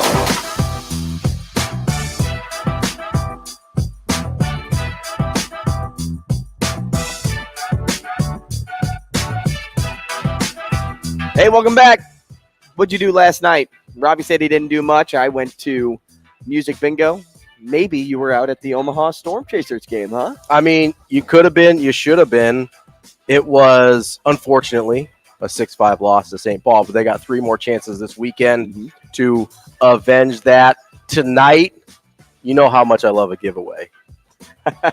No, you know how much I love a Vinny Pasquantino bobblehead. Whoa! Get your giveaway, 7:05 p.m. start. Tomorrow, they've got Marvel Defenders of the Diamond Night. And, of course, Sunday Family Fun Day. Wait, tomorrow's Marvel night? Yeah. Who's the character? Spider-Man? Is that Spider-Man? We got Spidey? It's Spider-Man. Is it Spider-Man night? So we've got, I thought he was coming later. Is it already Spider-Man night? It says Marvel's Defenders of the Diamond. That seems like Marvel night to me. Oh my gosh, it is July 22nd. It is July 22nd. It sneaks up on you. Hold on a minute, guys. Sorry. You got to get out there, though. I've got to find a way to get tickets. There he is. 7:05 tonight, 7:05 tomorrow, 5:05 on Sunday. Get out to Werner Park. Tom Holland, I'm coming for you. Let's go. Looks like I'm postponing my trip to go to Spider-Man. I think that's absolutely the right thing to do. I don't know if my family would be too thrilled. They'll be fine. It's one day. You'll be fine. We will be. We were supposed to drive to Louisville that day. Darn it! You're going to miss Spider-Man night to go to Louisville? Come on. What are we doing here? I wonder who the Bats have. Louisville Bats. Oh, yeah. Reds affiliate. Yeah, there you go.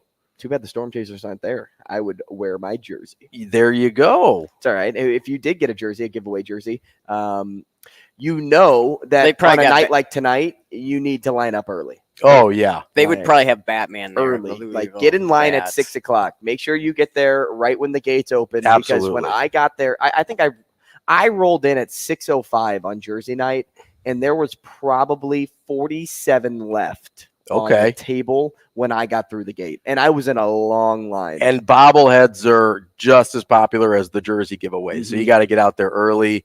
I've got a Bubba Starling as Boba Fett bobblehead that they gave away a couple years ago. That's cool. It's Bubba Fett. That's cool. It's incredible. I only got one because we were doing a show out there, so I got a little special treatment with the bobblehead. But get in line early. The bobblehead giveaways are always super popular. So that is the Omaha Storm Chasers. I've got a blue baka, which is a nice. Yeah. There we go. So what's really cool about this bobblehead too is Vinny is holding the Italian flag behind him. Oh, nice. Because as people know, he played for Italy in the World Baseball Classic, has some roots tied to.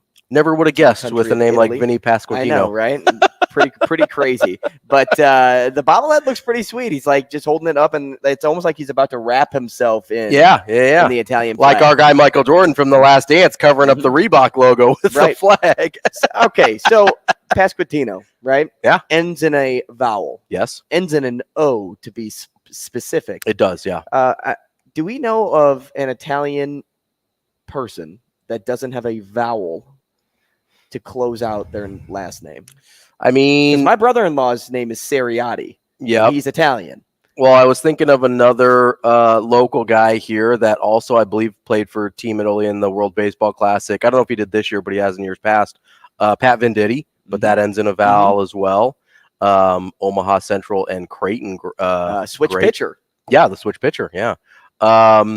That's a good question. I'm sure there's. I don't know if there is. I'm sure there's some by like marriage that are no longer ending in a vowel. But if you married woman, someone, somebody that wasn't the name Smith. Yeah, that wasn't Italian or didn't have an Italian name. It's a good question. If you have an Italian name that doesn't end in a vowel, please let us know. I'm curious. I don't think there is one. Yeah, I mean, you would think there would be just by chance, but I don't know. I can't think of one off the top of my head. That's interesting. And what's really interesting is this Michigan State football team this year, because they took a massive regression after going 11-2 in 2021. Yeah. They went 5-7 last season, just 3 wins in Big Ten play as a program last year. They lost Peyton Thorne and Keon Coleman after spring football, which is pretty bizarre. Not great. Thorne to Auburn, Coleman to Florida State. Leaves a definite void offensively. Mel Tucker wasn't fantastic last year. Didn't really have like the best overall team either, but you would have expected a better season than 5-7 after going 11-2. And he's not leaving anytime soon. Because that contract. Massive contract he got. What was it, like 10 years? It's like 100 million, something like that. Yeah, it's $9 to $10 million a year for the next decade, basically. Yeah, not too shabby. What's funny is. At the end of spring practice, right? When you're set to return both of your key weapons in Coleman and Thorne, you have a decent running back. I don't know if we're going to call him Kenneth Walker caliber. I don't know if they'll get there anytime soon.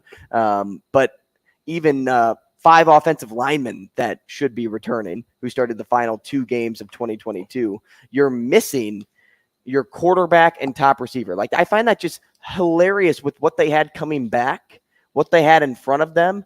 Like, they looked to be a group that had some polish, some experience, some guys coming back. Yeah. And now all of a sudden they just drop like flies, and the offense that didn't have the same pop that it did in 2021 and 2022 kind of looks as flat as they did last season. Yeah. Like, if you shake up the soda, are you getting carbonation?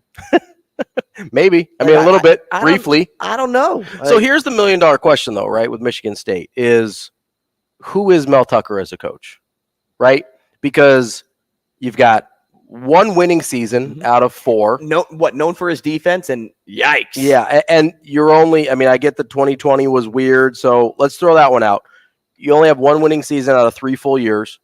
You have 2 5-7s, and then you've got the 11-2. But here's why I don't know what to make of it, because the 11-2 is not a normal outlier, right? You can kind of accidentally get your way to 8 or 9 wins if things kind of break your way. It's really hard to accidentally win 11 games in college football. So I don't know what to do with this, because it certainly seems like a fluke at this point, but it feels too real to have been a total just aberration, right? You know? And so I'm sitting here trying to figure out, okay, he's 5-7 at Colorado. He's 2-5 in 2020, first year at Michigan State. New coach, COVID year. Let's leave it alone. 5-7 last year, but then you've got this 11-2. They were undefeated they were like 9-0 at one point, finish in the top 10, win the Peach Bowl. What do we do with Mel Tucker? Who is he as a coach? Right. I have no idea. That's what makes Michigan. I mean, you mentioned the quarterback, the wide receiver, all of that's interesting too. But defense is really where it lies. The thing that's the most interesting to me is, who in the hell is Mel Tucker? Well, so Michigan State, I mean, they have too much defensive coaching talent from the head man on down to be number 101st and 111th in total defense the past 2 seasons. Yeah. They were the worst pass defense in 2021, and that's when they went 11-2, Ravi. The worst pass defense. Yeah. And on top of that, in 2022, they came up with a whopping total of 2 interceptions. Yeah. Yeah, not great. This is a defense that couldn't get off the field on 3rd downs. They just couldn't. They would get two pretty productive downs, and then all of a sudden, nope, hang your head. We got to do it another 4 times. Oh, here we go again. We're at that 3rd down spot. Oh, they get the first here. Hang your head. We're going back down. They have a lot of strength at the linebacker position, which is weird because I think I've been saying that lately with some Big Ten teams. But they have some stat sheet fillers there in Jacoby Windman and Cal Holiday. But outside of that, their secondary is up for grabs, which doesn't help with the pass defense thing I was just talking about. Their defensive line should be or maybe it does help. Front. I mean, if you're terrible on pass defense, why do you want to bring guys back? You know, yeah, that's true too. But also, who back there can I trust? Right? Yeah. who knew can I trust? You know, it seems like the names next to Simeon Barrow got stronger up front because of the transfer portal, but I don't really know what to expect with that defensive line either. That Michigan State defense gives me more of a curious inkling than watching Noah Kim throw the football. And I don't know why that is. I think it's because stats have proven to be working against the Spartans over the last 2 years. Yeah, really, really versus bad. What a new quarterback is at Michigan State. I'm excited to talk to Matt Wenzel. Yeah. Because I think he can answer a lot of questions for us. A lot of unknowns with this team, and frankly, probably more questions than answers at this point. Michigan State football for M Live. Matt Wenzel coming up next at Matt Wenzel2, M Wenzel2 on Twitter. Good night. It's one of those days. It's only 8:40. And we appreciate having you with us on Coffee and Cream. We'll take a short break. We'll continue the scheduled talk next. We'll get a little bit more into the offense as well, because I do have questions about Kim and who's going to be catching those passes. That's next. Rogers and Benning will be back in 4 minutes.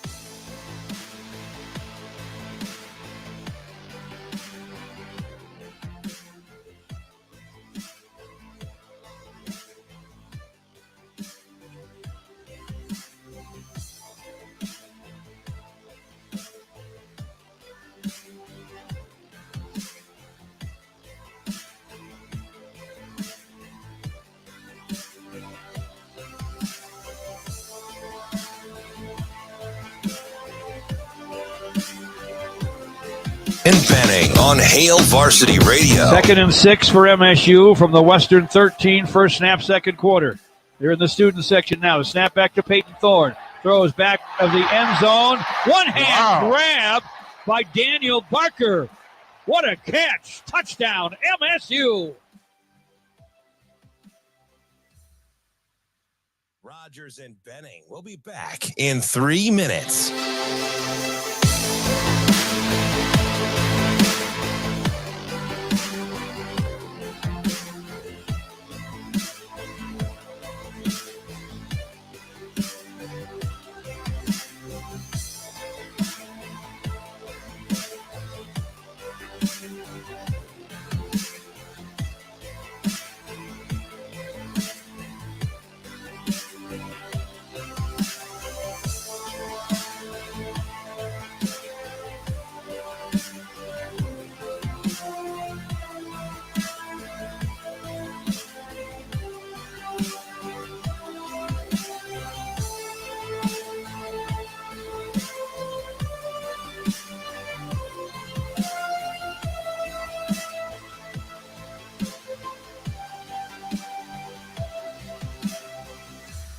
Rogers and Benning will be back in 2 minutes.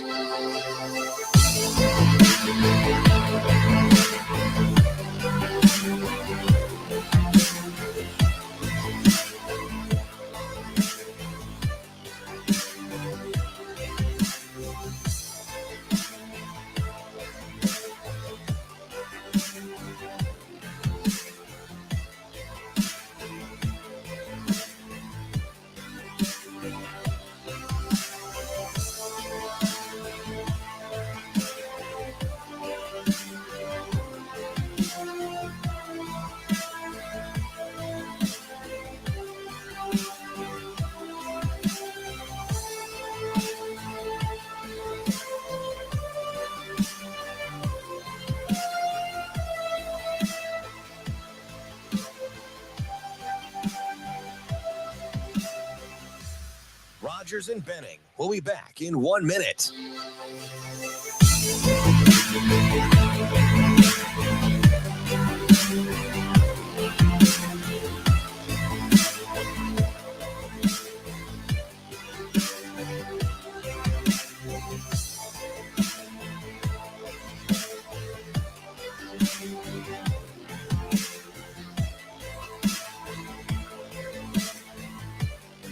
Rogers and Benning will be back in 30 seconds.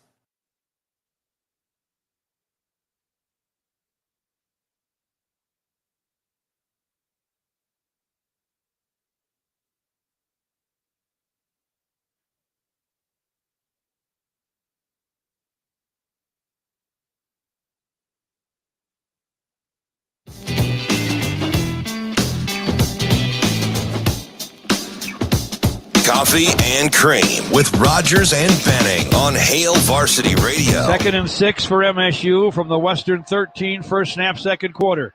They're in the student section now. Snap back to Peyton Thorne. Throws back of the end zone. One-hand grab by Daniel Barker. What a catch. Touchdown, MSU. A name you won't hear throwing the football this year. If you're a Spartan fan, well, unless you're watching Auburn football. It's Coffee and Cream in the morning on Hail Varsity Radio, powered by Currency. Ravi Lulla in for Damon Benning this week. I'm Andrew Rogers, happy to be joined by Matt Wenzel, Michigan State football for M, live at MWenzel2 on Twitter. Matt, good morning. Thanks for joining us. Morning, guys. How are you doing? Good, thanks. Good. So we just got done giving our own little brief take on Michigan State football this season, but just kind of like a lot of question marks around this team, especially after losing Thorne and Coleman to the portal right after spring. And defensively, this team hasn't been sharp over the last 2 seasons. What are the overall expectations for Michigan State football from maybe a media point of view right now? I mean, there are a lot of questions. I guess the biggest one is looking for some stability. Mel, this is going to be his 4th season. He took over in 2020 and, craziness with the pandemic, 2-5, then 11-2 out of nowhere. And all of a sudden, you're the talking college football and 5-7. So they just need some stability, some consistency. I think if you look at what all the question marks they have, the schedule they have, which is one of the toughest in the nation, I think if they can get at least 6 wins in the regular season, get to a bowl game, I think that would be a successful season and a step in the right direction for them. But yeah, a lot of questions, and we're going to see this fall what kind of team they really have. Matt, I'm curious, with that kind of level of expectation, how is the feeling around Mel Tucker? It's hard to have a conversation without him without talking about the contract. Is considering what the contract is and what the extension was following that 2021 season, I mean, how does 6 wins kind of measure up with the built-in expectations of having a high-paid coach like that? Yeah, I mean, the contract's always going to be out there and it's going to grab attention because it's a lot of money. But at the same time, I mean, and I understand that, but at the same time,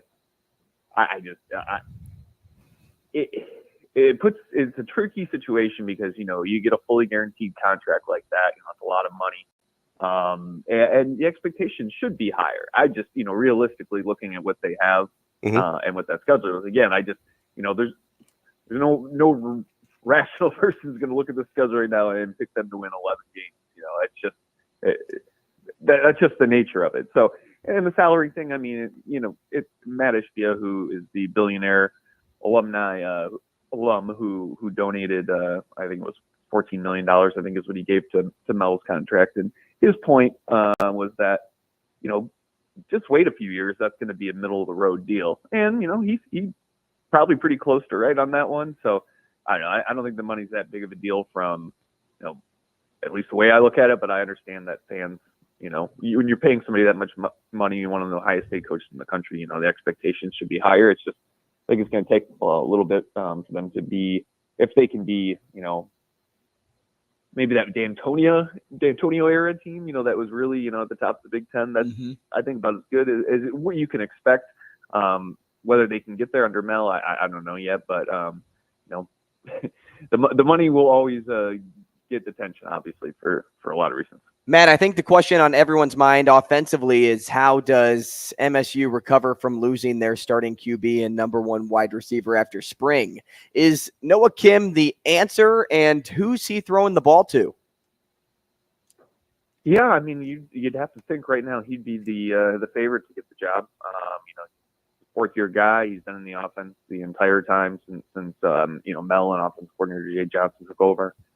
We've seen flashes of him. He actually looked pretty good last year in limited opportunities, but those are a lot of low pressure type of situations. They were for the most part losing in games, so he got in there and he looked good. We saw some good throws out of him this spring, and so it's him or redshirt freshman Caton Hauser, who he appeared in just one game last year, like 5 or 6 snaps. So we haven't seen a ton of him, but good passer. I mean, both the guys got good arms, but. Kim's the front runner to win the job, and then as far as who he's throwing to, that's a you lose Jaden Reed to the Packers in the second round, and Keon, like you guys were talking about, he was your leading receiver, and he bolts for Florida State. So I believe when you put it together, they return less than 30% of their production at wide receiver in terms of catches and receiving yards and touchdowns. Trey Mosley's the first guy you got to look at. He's back for his 5th year. Multi-year starter. He's been really solid guy, reliable, but he's been pretty much the third option most of his time at Michigan State. He's been playing with a couple of NFL receivers. So what's it going to look like for him when, assuming, you become the number 1 guy, that, defenses are going to be paying a lot more attention to you. So he's definitely a guy. Then Montorie Foster's returner. He had played with screws in his foot last year following the Liz Frank injury. So, but he's shown flashes, really athletic guy. Christian Fitzpatrick, we haven't seen a ton of him. Another guy who struggled with injuries.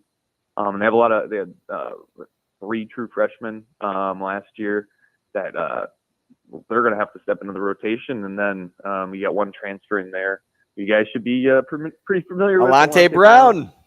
Yeah, so I mean, really, it's Trey Mosley and a lot of youth for the most part, and we'll see what Alante Brown can do. I know, he was a guy Michigan State fans are already familiar with.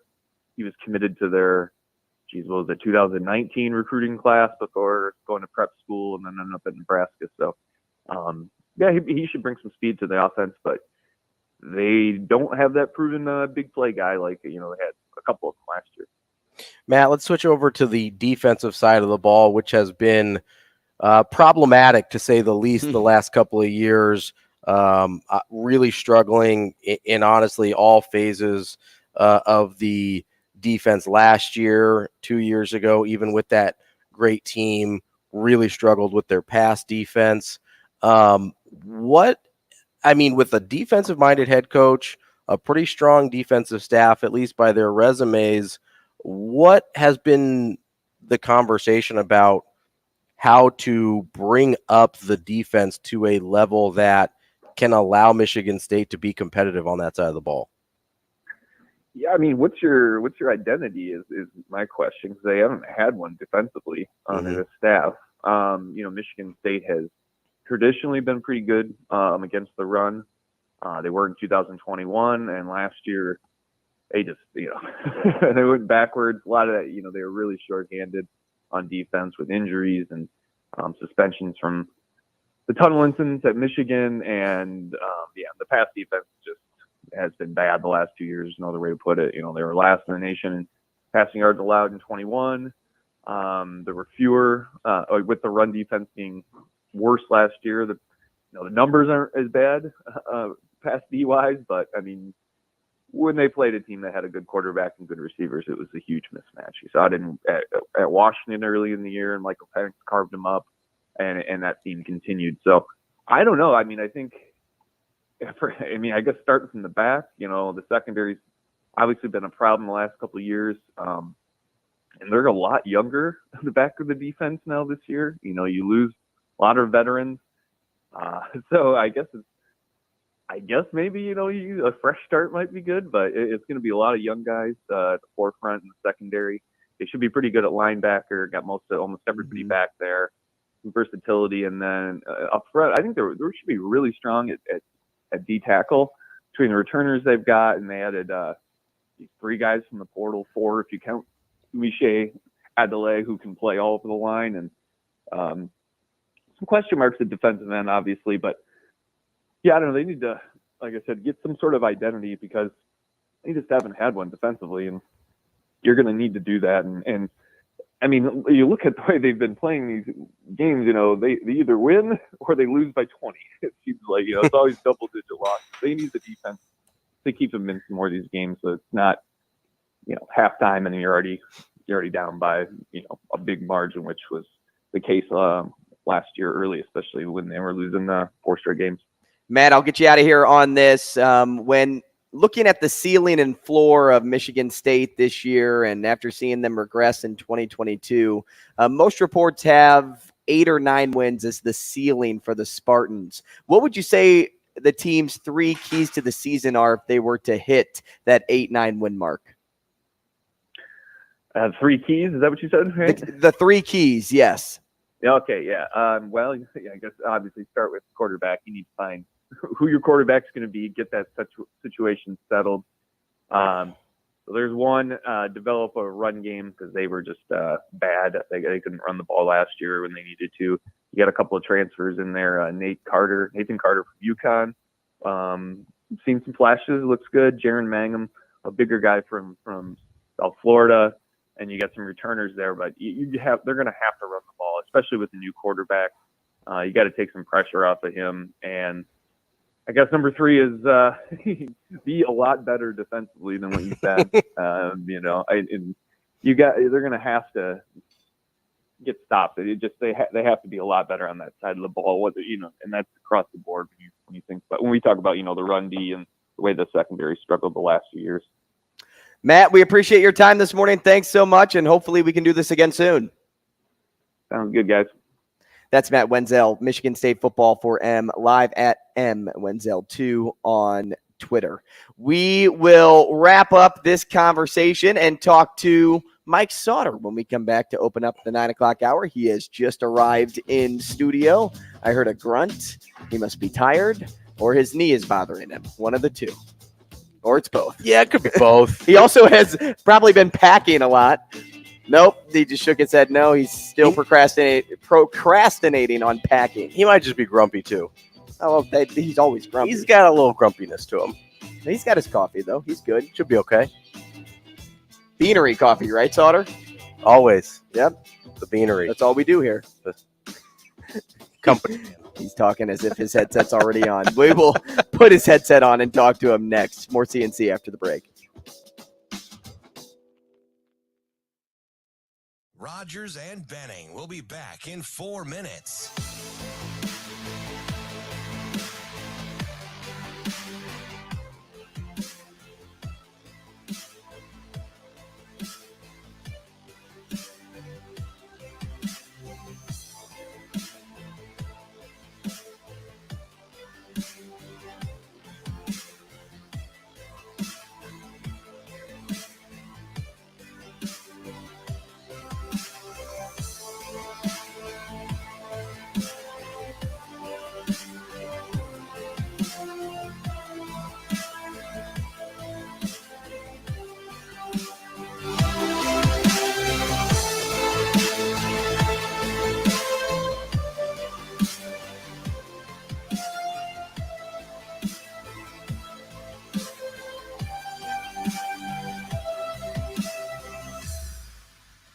Rogers and Benning will be back in 3 minutes.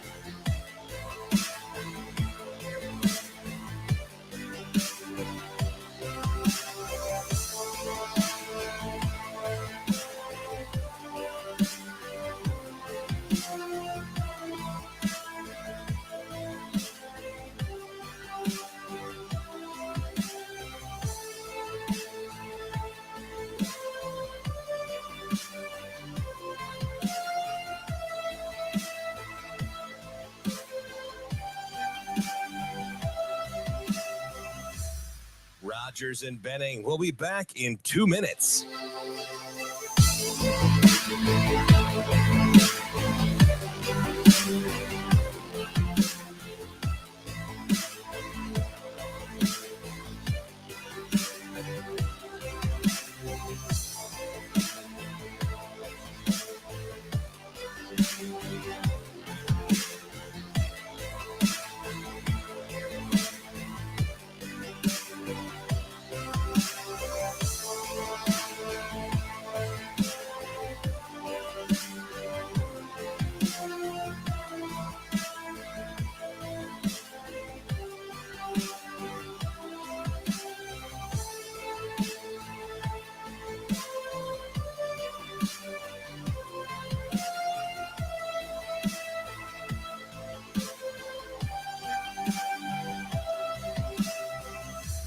Rogers and Benning will be back in 1 minute.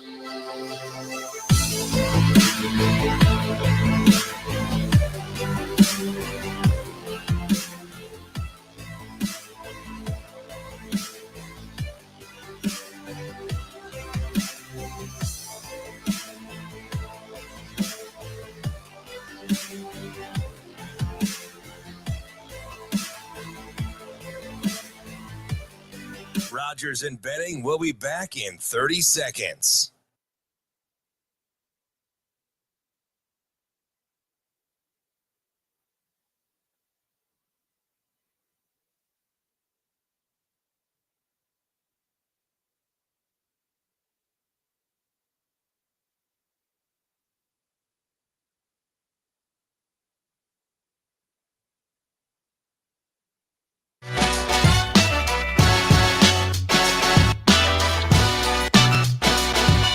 Coffee and Cream with Rogers and Benning on Hail Varsity Radio. Oh, yeah, no doubt, no doubt. Mike Sautter.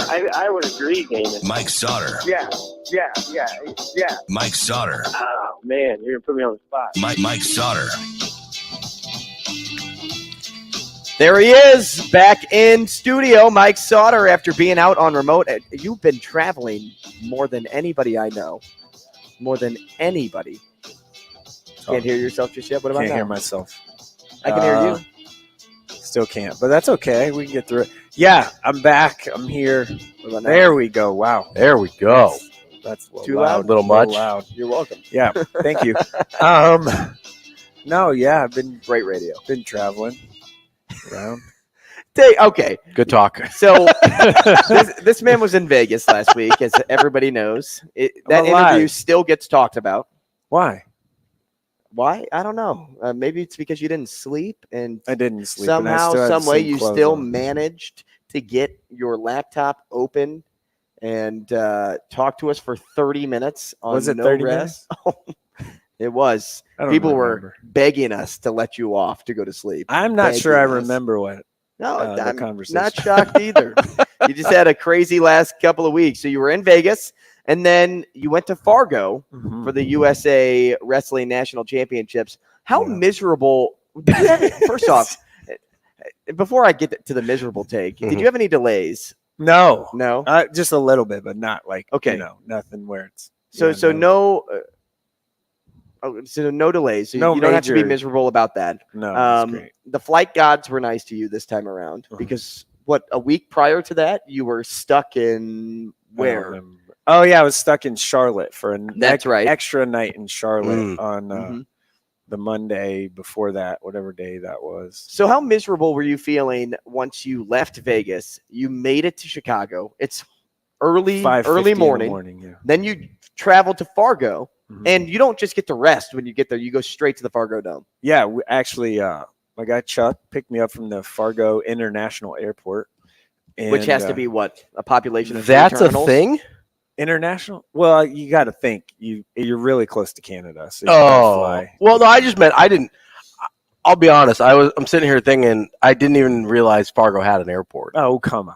I mean, it's North Hector Dakota International Airport Yeah, in Hector Fargo. It's North really Dakota. small. Is it what? Sure. How many terminals? I don't know. I walked. You to went the from car. one gate to the car. I didn't pay attention. You didn't look around and be I like, do "Oh, know. there's And like one, walking two." through, I was like, oh, this is kind of small. So there's flights. Imagine like Lincoln Airport. So there's probably. flights from Chicago to Fargo. Yeah, very small regional jet one. Yeah. Did it have like propellers? No. Okay. I didn't.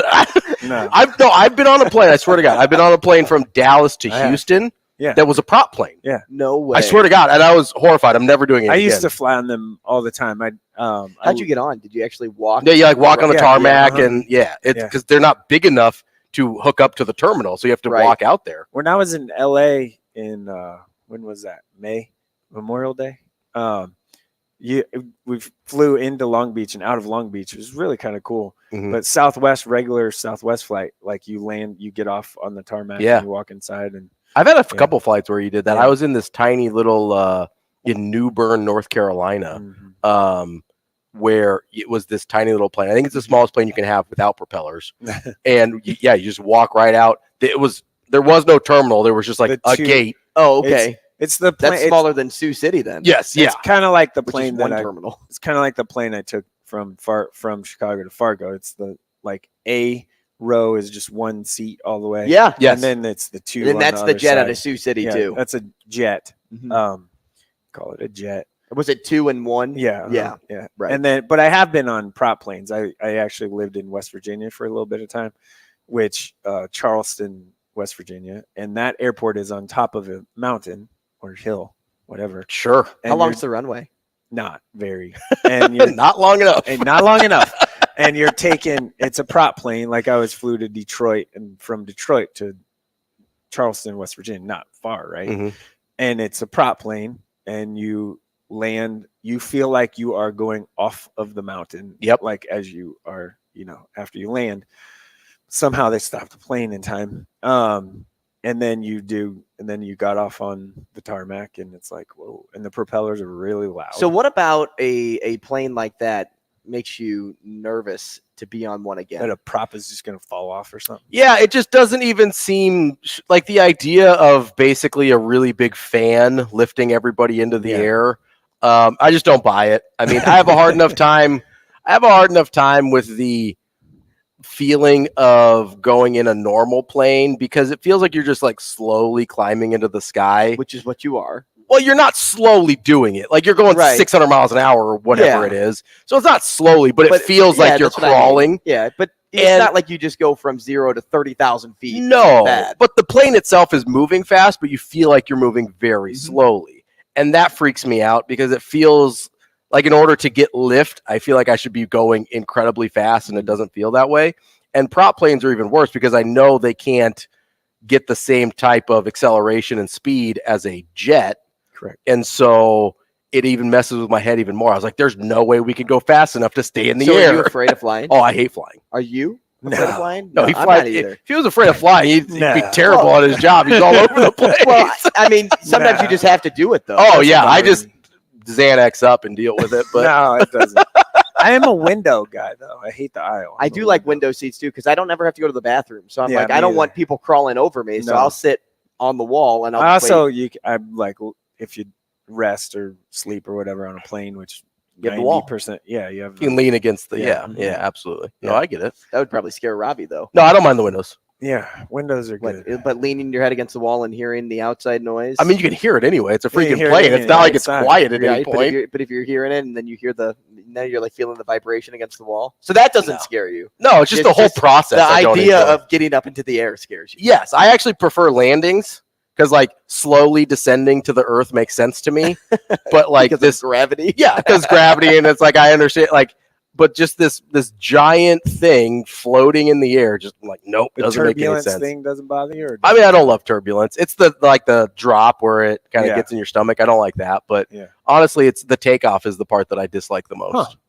Interesting. So Sautter, take us through USA Wrestling now. Let's actually talk sports. After talking about being on a plane, a lot of local representation. Who caught your eye? What matches could you not stop talking about with Chuck on the way home? Like. Things like that. We didn't talk much about that. I don't know. I know, but like it's kind of like a figure of speech. Yeah, no. Abdi Unle, the Omaha Bryan guy, he got 4th place. So you're All-American. So if you finish the top 8, you're an All-American, which is really hard to do. I mean, that Fargo it's the toughest high school wrestling tournament in the country, easily, hands down. I mean, you're talking kids from Puerto Rico and Alaska and North Carolina. I mean, all over the country. So, but Abdi, I thought was pretty impressive from Omaha Bryan. He ended up getting 4th. Riley Johnson got, I think, 5th, and Zay Ornelas got, I think he got 7th. 8th. Yeah. And then Adonis Bonner got 7th from Prep. So Zay Ornelas from Wilbur Claytonia, pound for pound, he might be the best high school wrestler next year. So he's really good. But Abdi was super impressive until he just ran into a hammer in the quarterfinals. He didn't give up a point until the quarterfinals, which was 4 matches or something. So which is in freestyle, it's hard to do. It's different than folk styles, what you see around normal high school wrestling around here. So, and they're doing Greco right now, which I think it ends tomorrow. But Joel Adams will probably All-American, I'm guessing. So it's 4 All-Americans, not bad. Some other guys did pretty well too. It's just a tough. There's one bracket was like 200 kids in it or something. Oh, geez. It's like, can you imagine getting through that and winning it? Right. Top 8 is even like, oof. So it's pretty tough. But I'd say Abdi was the one that really stuck out to me. So I think he got 3rd at state last year. So he's coming. So. Yeah. So that was the 16U, right? 16U for those guys. So the difference between 16 used to be called cadet and 16U, and then juniors is like if you just graduated high school or 17. So like 18U, yeah, basically. 18U. Well, weren't there some people there that weren't even in high school yet? Yeah, there were. Well, yeah, there were. They incoming freshmen. They can wrestle 16U because you're under 16 years old. Anybody basically, so, yeah. It's basically anyone. I mean, that's impressive though. Mm-hmm. Yeah, it's really good. So one girls All-American, which she made the finals, is awesome. Harold she's going to be at Scott, made the finals and had a chance probably in the finals, but ended up getting second. Pretty cool. She's going to be a freshman. Get 4 years of that. Yeah, she's pretty good. Probably, has a chance if you're projecting to be the best high school girls wrestler in Nebraska and maybe the history, because it's not a very long history. Not a long history. So, but no, that was good. I mean, I enjoyed going up there. I will tell you, like, if anyone's ever been on the actual floor at state wrestling in Nebraska, Fargo on the floor at Fargo is about 20 times as hectic and people and whatever as state wrestling. It's just people everywhere. If you don't like being in large tight crowds and people and whatever, that is it like being in a concert crowd? Oh yeah, at least. Yeah, it's just, you have like a walkway, right? Like people kind of make their own walkway, but then you just have people that just stop in the middle of it, and you're like more like a bar crowd. It's like, get out of the way. Stop and start talking. Well, I mean, guess it could be kind of like a bar. Then kids just decide to like lay down on the ground. It's like, what are you doing? Why you're stepping over people? And it depends on what bar you go to. That's how they toughen up. I was like, sometimes you find people laying on the ground at bars too, depending on what time of night you're there. Yeah, a little different. But it's hectic. There's 30 mats. And so really keeping track of, like, we didn't get to see everybody. Sure, yeah. Because it's just impossible. Yeah, right. But we did the best to we had a plan where we wanted to be, if someone was still alive, keeping if they hadn't lost yet, we were just going to keep those are the people we're going to keep following, right? Yeah. So if they had lost, we can catch it. Great. If they didn't, sorry, if they lost someone, it's just tough like that. So yeah. I mean, it's hard enough at like AAU tournaments to get to 8 courts, much less 30 mats at the same time, right? Like that's impossible task. Yeah, no, 8 courts is kind of easier. Well, for you, you're old pro, but it's just like it's all in the same. It's a much smaller area, sure, and there isn't as many people. Yeah, this was like we're talking the Fargo Dome, the whole floor with mats and people, and there's a lot going on. Speaking of AAU, is this like last weekend? This weekend is the last weekend. I am not going. Kansas City's basically the last one. It's not a NCAA Division I live period, but Division IIs and NAIAs can still be out, I think, until actually the middle of next week. So yeah, I think teams from Nebraska are going there. There's some going to Vegas, I think. So it's kind of the last hurrah, which is always interesting if there's a game on Sunday, because it's like how like you get some kids that are super don't want to be how there. Checked in is everybody? There's a lot of kids that are way checked out, just ready to go home. Yeah, when you get to Sunday, it's like I'm done. So and you can tell right away. But like ETG 17s are going to go to Kansas City this weekend for Hardwood Session 2 is what it's called. And then I think the OSA teams and maybe not sure if Nebraska Supreme teams are going down there, but I think they are. Okay. And then like Omaha Elite's going out to Vegas, and I think NBDA is going out to Vegas. I'm going to pay attention to it, but I'm not. We move on Thursday, houses, and I packed one box, and that was last night. Did you even pack the full box though? No, it's not really full. It was more ceremonial. He just started packing. Yeah, I put probably smart that you're staying home. I folded the box together, put the tape on it. Oh, that's the worst too. Like just building the box. It's a tape gun. It's pretty easy. Yeah, but like you have to like. Okay, so it you unwrap. Takes like hold on. 15 seconds. You cut it open, right? You don't cut it open. Okay, there. What is wrapped up?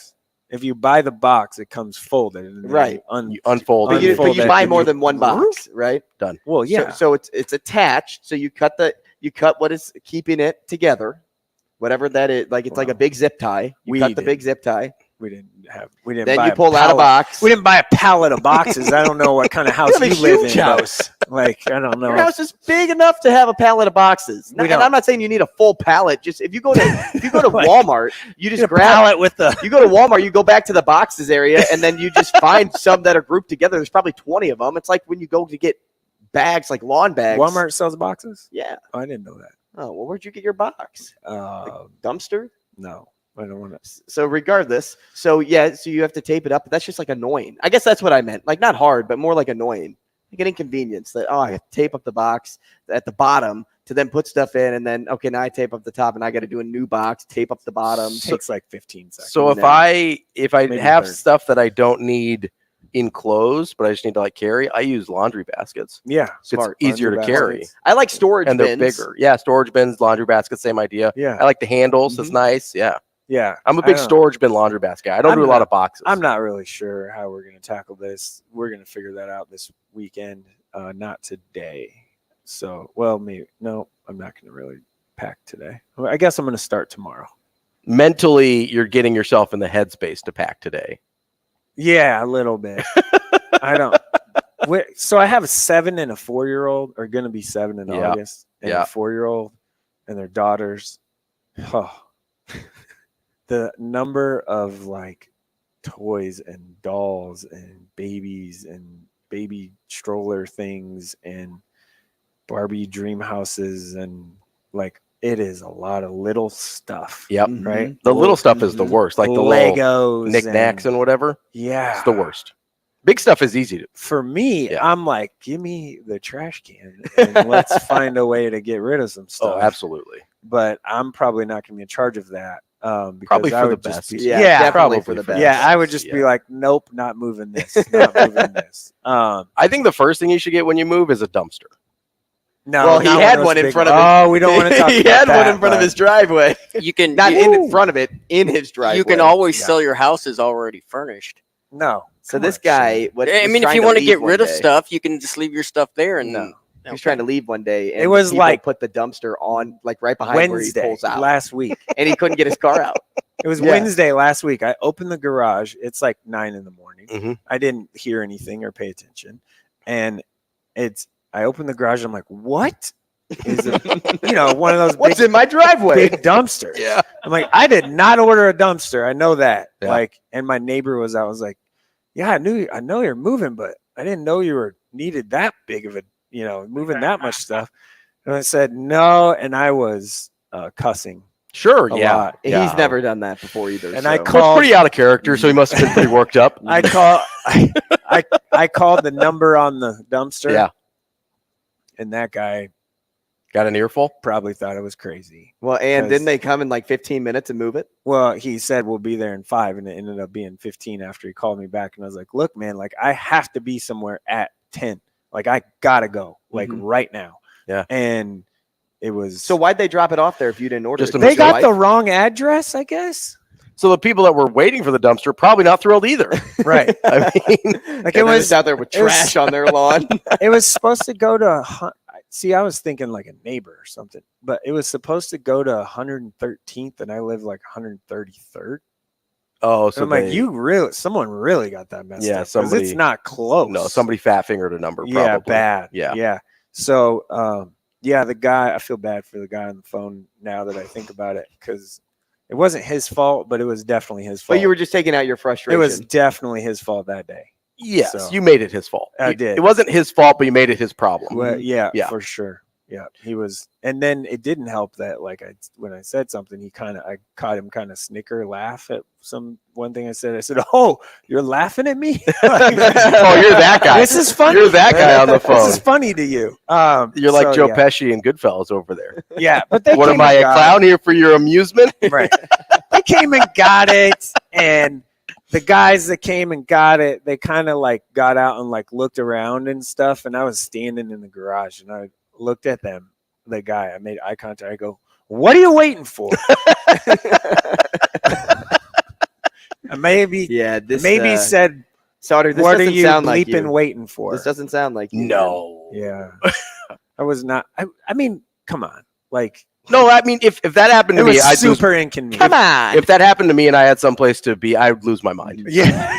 Especially if I hadn't ordered one. So I thought where you going with the story was they were supposed to let you know what was coming so you get your car at. If you didn't even order a dumpster, we don't need one. That's a whole other thing. You didn't use it at all? No.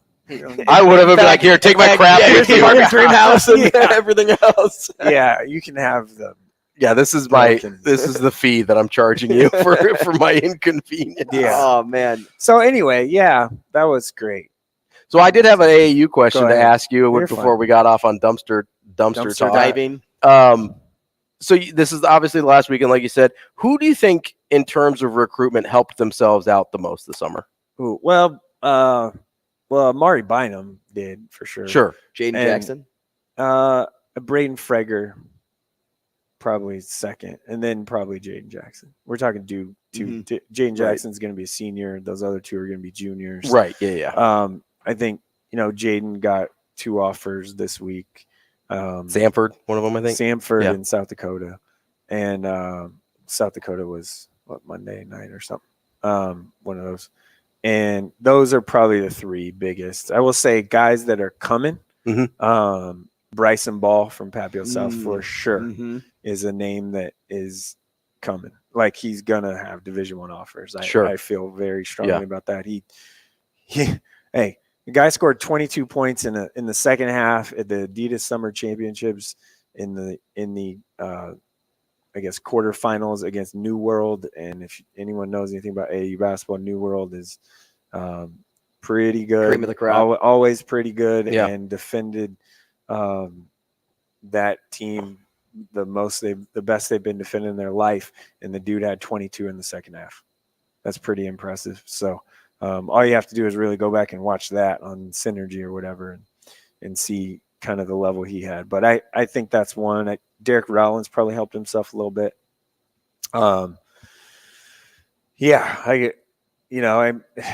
Will Cooper got a Division II offer yesterday. Will Cooper from Millard South. Okay. Southwest Minnesota State offered him. I think this senior class, it's just there's a lot of that guys, like they're like the tweener, right? Like, are they Summit Division II could end up at a nice NAIA if the money's different, because Division II money is kind of like NAIA money where it's partials and kind of depending on your academic stuff. So, and a lot of times those NAIA offers can be better than it's just it's especially depending on the program you end up with. Depending on the program and depending on how much they want to commit to you, right? I mean, look at a guy like Connor Milliken last year. I just use that. You go to Dort. I use that as a great example. Like he could have held out, waited for Division II or small Division I stuff or whatnot. Like he could have waited until the end of his season and everything, but he decided in April before AAU even happened, I'm down to these 3 schools, and there are 3 NAIs because he wanted to play right away. Yeah, and they were probably offering him and he wanted to win, and he wanted to like be a dude, immediately, and like it kind of that stuff should be important for people and families to really think about. Yeah, it shouldn't always be about the level. The highest level is not always the best fit. Right, correct. Yeah, so I think that's the advice I would give is just really think hard about what you want. Right. We should get into that next week when you're here with me. Yeah, I'll be here Monday, Tuesday, and Wednesday live on the radio with your boy. Somebody's on vacation. Yeah, I can't wait. A couple of somebody's. Thanks, Sautter. Yeah. Trivia up next.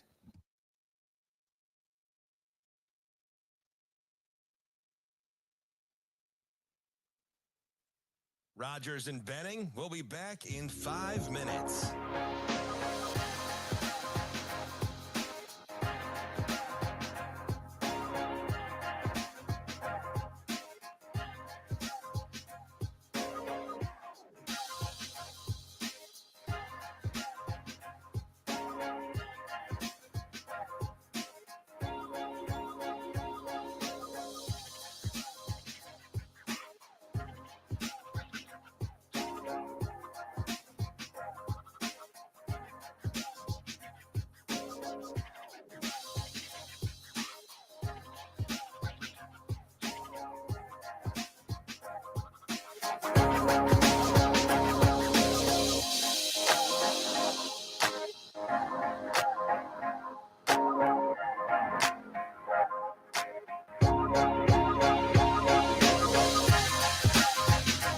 Rogers and Benning will be back in 4 minutes.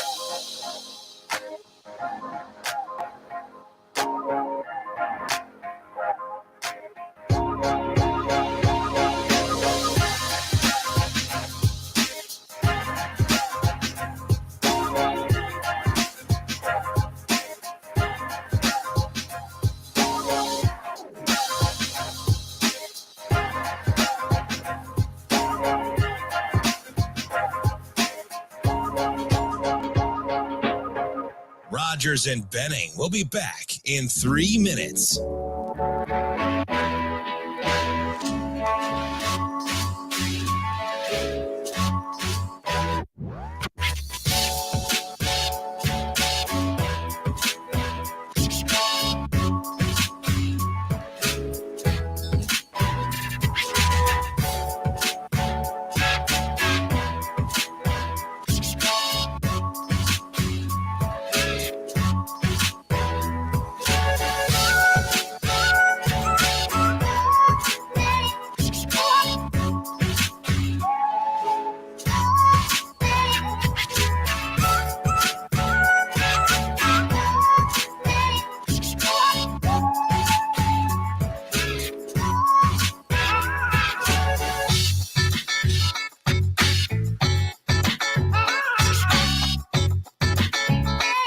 Rogers and Benning will be back in 2 minutes.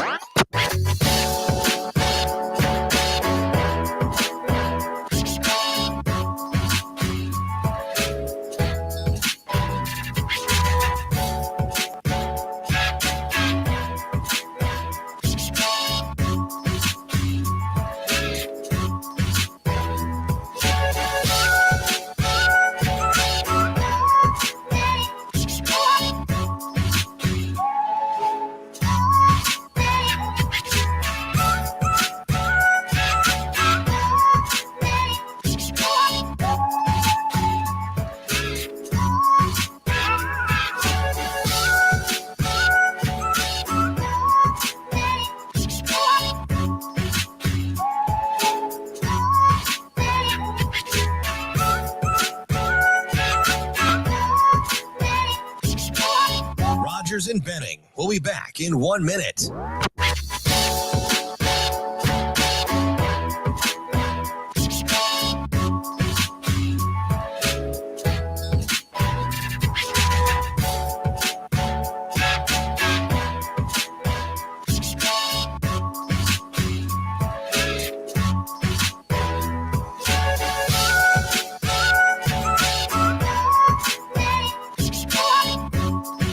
Rogers and Benning will be back in 30 seconds.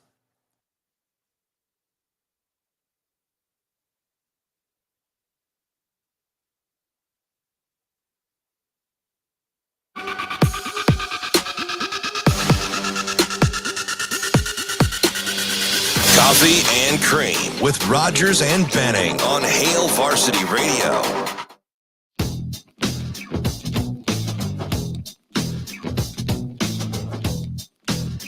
Welcome back. Coffee and Cream in the morning on Hail Varsity Radio, powered by Currency. Ravi Lulla away right now because he's in hiding as we play trivia. So here's how it works. I give a guest the 3 answer choices along with 3 questions and a tiebreaker. Ravi will not get the answer choices when he comes back in and hears the questions for the first time. He'll do the tiebreaker. We'll see who wins. We actually have 2 people online for trivia. So Shane, bring on Ray real fast for me.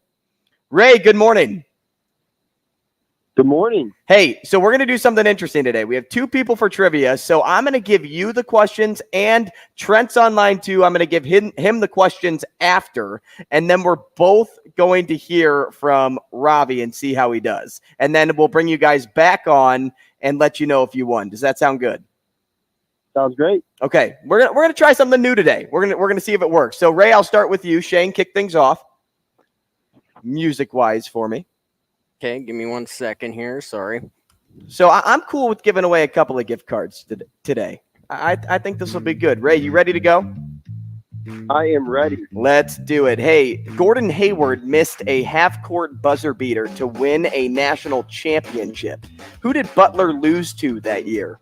Was it UConn, Duke, or Kentucky? UConn. Oh, Kentucky.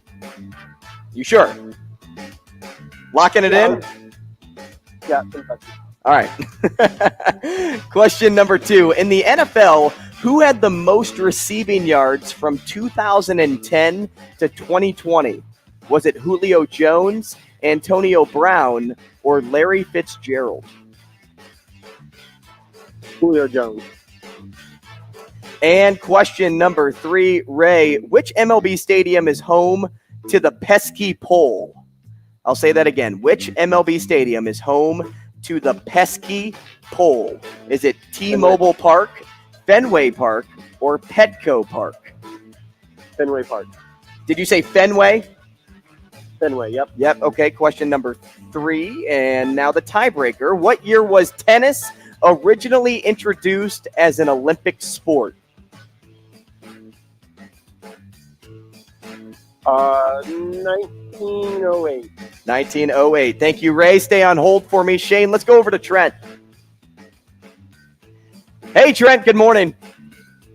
What's going on? Hey, so we're doing something interesting today. We have 2 callers for trivia, so you guys are both playing against Ravi, and this is what I'll do, because we can't have you both on at the same time, so we're going to keep you both on hold, and then I'll ask Ravi the questions. We'll bring you guys back in and let you know how you each did. Sound good? Yeah. Okay, here are your questions. Same 3 questions that I gave Ray. Gordon Hayward missed a half-court buzzer beater to win a national championship. Who did Butler lose to that year? Was it UConn, Duke, or Kentucky? Duke. Question number 2, Trent. In the NFL, who had the most receiving yards from 2010 to 2020? Was it Julio Jones, Antonio Brown, or Larry Fitzgerald? 2010 to 2020? Yep, that time frame. Oh, I'll go Julio Jones. And question number 3, which MLB stadium is home to the pesky pole? P-E-S-K-Y pole. T-Mobile Park, Fenway Park, or Petco Park? And if you want the teams that play there, I can give you those too, because I have those written down. The pesky pole? Pesky pole, yep. Which MLB stadium is home to that? Name those 3 parks again, sorry. T-Mobile Park, Fenway Park, and Petco Park. Got to be T-Mobile. All righty, and the tiebreaker question, Trent, it's just closest to what year was tennis originally introduced as an Olympic sport? Oh, Lord. 1972. Thank you, Trent. All right, we're going to put you back on hold, Trent, and welcome back, Ravi. Ravi, we have something interesting for you today. 2 players, okay, same questions, okay, but they're going to try to double up on you. Okay. You're trying to avoid Hail Varsity Club from giving 2 people gift cards. Oh no. All right. So the pressure is on. Are you ready to go? I guess. Let's do it. All right. So here's what we do. Remind me my rules. I give you the questions. Okay. I only get options on one. You get 1 Hail Mary. Okay. All right.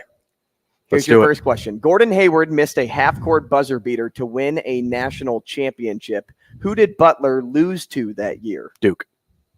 Question number 2. Look, you beat the music. How about that? Not too shabby. Question number 2. In the NFL, who had the most receiving yards from 2010 to 2020?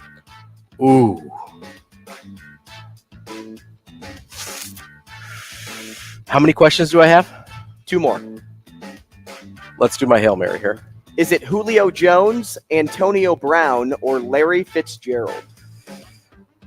Oh, that doesn't help me that much. I'm gonna say Antonio Brown. And question number 3, Ravi, and I almost wish you would have saved the answer choices for this. Shoot. Which MLB stadium is home to the pesky pole? Oh, Fenway Park. I know, I'm just kidding. I was like, what? And the tiebreaker question, what year was tennis originally introduced as an Olympic sport? Whew. So this is just closest to. Yeah, this is going to be old, I think. I'm going to say... I got to make sure I got my numbers right in terms of an actual Olympic year here. I want to say 1924. Thank you, Ravi. Okay, Shane, let's go to Trent first. We'll go in reverse order here. Can't have them both on at the same time. Sure. Trent, okay, you're back. We have not gotten to Ray yet. We're going to get to your answer choices and Ravi's right now. You ready?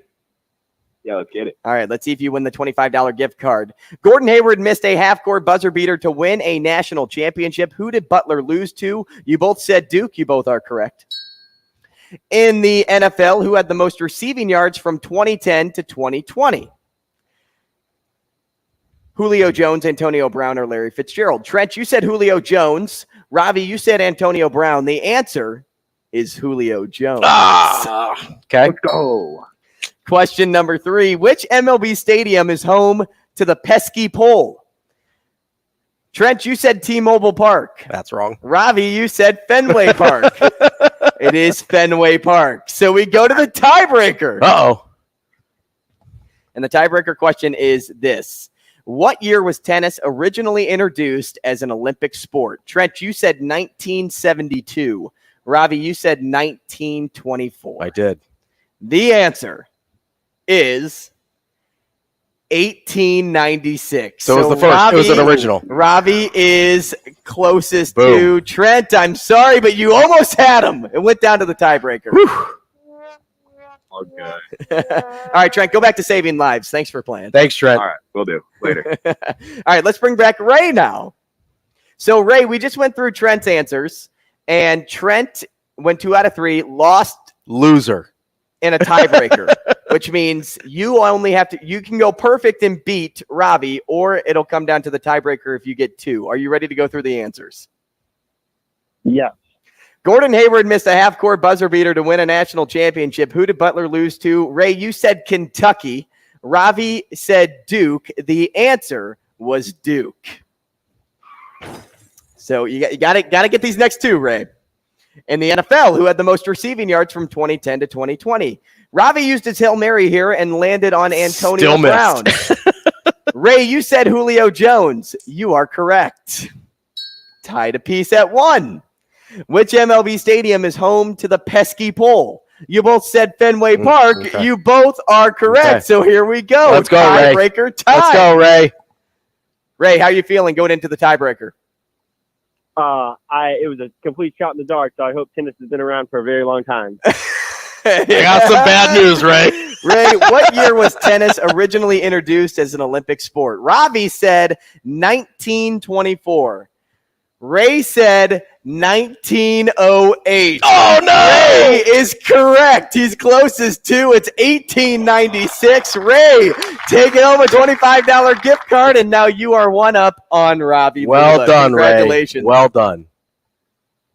Thanks for letting me play, guys. Hey, thanks for always calling in. Ray and Trent, they're P1s. Yeah, absolutely. Yeah, and Ravi, you went 1 for 1. Yeah, Or, I should say 1 for 2. I'm sorry. It was. 1 and 1. I thought it was a trick question with tennis. I didn't think it was. Playing into your wheelhouse a little I bit. know. Mr. Wimbledon. 1972, though. That was a bad guess. That's a bad guess by Trent. But think about it. If you're not a tennis fan and you're like, well, maybe it just got introduced. Maybe it's like a trick question. Yeah. Well, I know the Like original. Fenway Park. I know some of the original sports were a little weird at the start, so I was like, maybe they didn't normalize for a little while. That was fun. Good nice stuff. work. Good nice stuff. work, fellas. Thanks for calling in. We'll take a break. More C&C next. Rogers and Benning will be back in 4 minutes.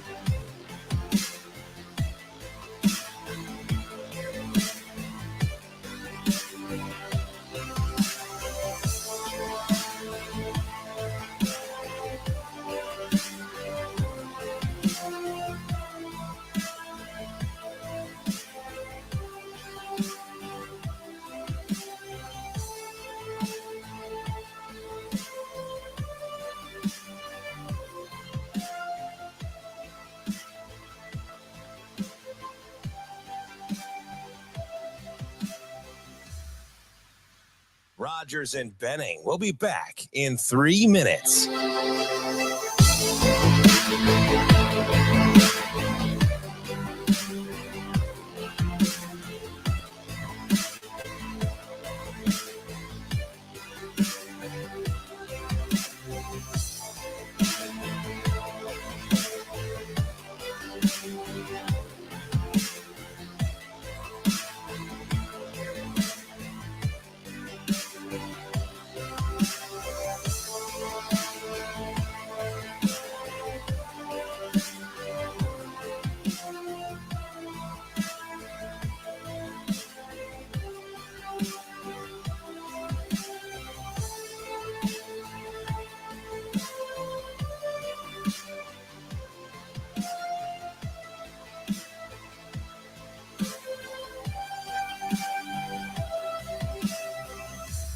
Rogers and Benning will be back in 2 minutes.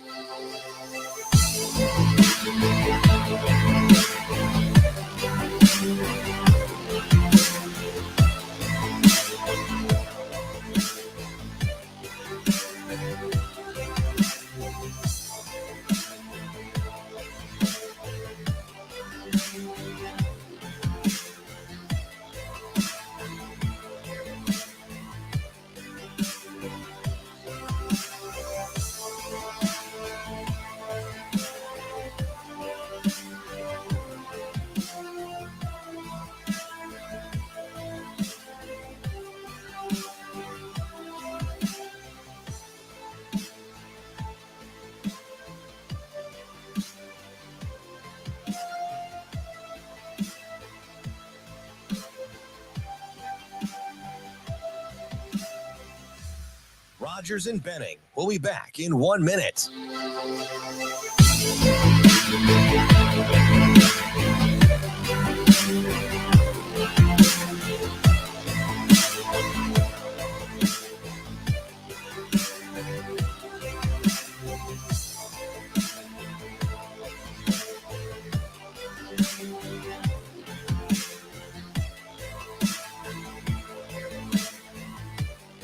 Rogers and Benning will be back in 30 seconds.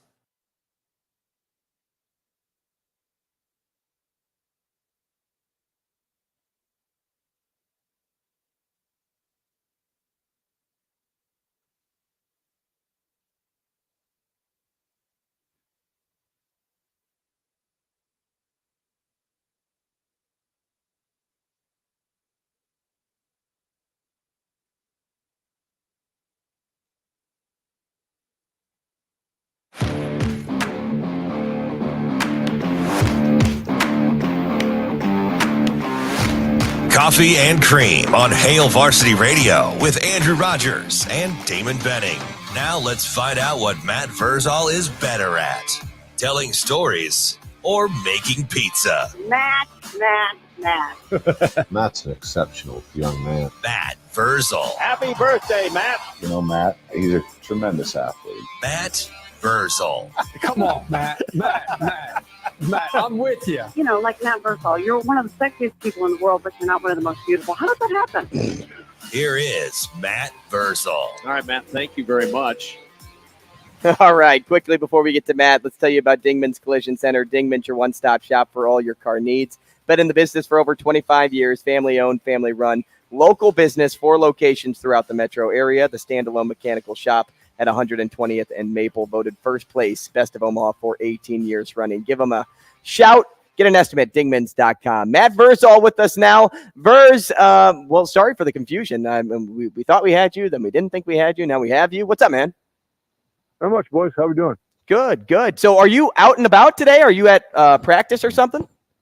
Yep, we're at practice. I was just trying to warn everybody that it might be windy if I'm on. Hey, you sound great. Yeah, you sound terrific. Yeah, so welcome back. At Verz51 on Twitter. We're talking to the former Husker now. I think I asked you this question once, Maddie, about if you could take a former player from Nebraska and put them on this current team, like who would you take? You know, I was thinking about this yesterday. What about like a coach, though, like a position coach? If you could take a former position coach and add them to this current roster, who would it be? Well, with where they're at and what they need, I would probably put Milt Tenneper in there just because that offensive line room has been maligned for a few years, and they just need that stability, veteran, like old school kind of grouchy guy to get them in and get them going. That would be, I know that's kind of an easy one, but just the way the team's laid out, it's just the need. It's the area of need. It's the one that has to be. It has to make the most improvement. It has to be the best this year. Player wise, I would go Corey Schlesinger. Just a bad dude. Just a bad human being. And you talk about having mean guys on teams because mean means results. Yeah. No. Mean means attitude. Mean means confidence, and the right kind of mean. Like when you get people that will attack, then everybody kind of falls into line, and then everybody's just, when you put the helmet on, you can be as mean as you want. When you take it off, you can be as nice as you want. They're all under your control. So I would get that in there. Get some thumping going on. Verz, you mentioned Tenneper because of the area of need for Nebraska this year. When you look at it, do you have any reason for optimism in terms of kind of the changeover in staff? Obviously, a lot of the same guys, though, in the actual room. How do you kind of weigh the idea of different coaching, different philosophies versus mostly the same parts on the actual field? Okay, so the parts are the parts, right? And at one time, those parts were good because we got told that, hey, this guy does this, that guy does that. This is a 4-star. This is a 12-star. These guys are awesome, right? Yep. We've all heard this BS ranking crap. Okay. So if that is not true, then somebody is lying. Sure. All right. So that talent, we always hear, we got the most talent in the West. Well, then it's something else. Okay. So now when you get into how the organization is run, where there's expectation, there's accountability, there's things that are adult things that are in place, right? And everybody lives up to that standard. Nobody slips past the standard. Now you can see, okay, are these guys as good as we were told they were? Because now they're being coached properly, and now we can really truly evaluate, right? So yes, the fact that it changes over is a big deal. And that set of people that are now running it, when they instill discipline, when they instill accountability, when they instill all those things, now it's real. And so now that talent has a chance to just play. It doesn't have to think what's going to go wrong, what could be, what might screw up. They just get to go play. And it's when that happens, now you can really test and see how your team is. Talking to Matt Vrzal, former Husker and Pison's Pizzeria owner, now at Verz51 on Twitter. Verz, how cool was it to hear Troy Dumas's name, come up and being inducted into the 2023 Nebraska Football Hall of Fame? Obviously, you played with them. Yeah, super cool for Troy. Just a good dude. It's one of the slowest talkers you'll ever meet in your life, but a freak of an athlete, and just a good human being, good player. Great teammate. Like all those things, flow around to the ball was just just couldn't be happier for him to get in. And there's a long list of guys that still need to get in. I don't know what some of these people are voting on, but there's quite a few that still need to be in there. But yeah, happy for TD, and very few are more deserving of him. Is Matt Vrzal one of those names? Oh God, no. Why not? No. I played in 31 games. I was a career backup. I know what I was, and I was there. Everybody needs a locker. If they have a category for locker room guy, maybe. But, it was a great time to be there. Unfortunately, there was an ass load of talent at that time in my position, which is a good thing, a good problem to have. Yeah. Verz, so you brought up an interesting point there with guys that maybe deserve to be in that aren't there yet, and a guy like Troy who maybe goes a little under the radar from those teams. I'm sure there's a lot of those. Is there a guy that you think of, kind of from your time with those obviously super talented, really successful teams, that you think, whether it's the Nebraska Football Hall of Fame or whatever, but you think gets maybe forgotten or overlooked in terms of their contributions that you would like to see get more recognition? Somebody will have to look it up for me. And there's a couple, because I don't really pay a whole bunch of attention to it. but I'm not sure. I'm not 100% sure Jay Foreman is in. Now, if one of your listeners can correct me, that'd be great, because I know Jay deserves to be in. Sure. Offensive line wise, Eric Anderson would be another one. I don't know if Eric is in or not. And then from just a personal standpoint, Phil Ellis is probably a guy that deserves to be in there. He's a bad dude. And when you talk to his teammates, they'll all be like, yeah, that dude's crazy. Verse, yesterday too, since we're talking history, obviously the 100 years of Memorial Stadium video dropped, and I thought it was really well narrated, really well put together. But I kind of want to ask you, dive deep into your memory bank here. What's your favorite Memorial Stadium memory, the moment you'll never forget of your playing career? I have a few. Hit me with them all. One of them was a heartbreaker because my father and I were at the game when Florida State beat Nebraska. Okay. So that one was a little weird. From a great memory standpoint, there were back-to-back games our redshirt freshman year where we played, I think it was Colorado was good at the time and Kansas was good at the time. And we had practiced the fumble Ruski all week, so we knew Will was going to get it. And we were about 14 sheets to the wind in the stands as redshirt freshmen, because that's what we're supposed to do. And I think one of those games was on Halloween too, so that was even worse. Oh yeah. So that was fun. And then the Colorado game was the afternoon game when Colorado came in, and they were supposed to be, the best and this and that and yada yada yada. And Cordell Stewart told Brendan Stye later down the road when they were at Pittsburgh, because they were standing in the walkway. Normally, they would let the other team come out or wait for it to all calm down after the tunnel walk. Mm-hmm. And then we would come out. Well, Colorado's like, no, we ain't scared of nothing. We'll wait in the walkway. And so Cordell Stewart told Stye that as they were in the area standing there waiting to come out, tunnel walk happens. So they looked up and the stadium is visibly like moving, right? It's moving like left to right. And Cordell was just like, yeah, I knew we were screwed right there. So that one's a down the roader. In my older life, when I used to have tickets, I sat in front of evidently a guy that is the smartest football coach in the history of football, but yet to win a city championship in the city of Lincoln. So I had to vacate those seats I don't want to go back to jail. I haven't been back in the stadium much since. And of course, the reunions are awesome, getting to see the fellas and all that stuff, until during the Callahan era, the girl told us to get the F off of our field. Oh, like, excuse me?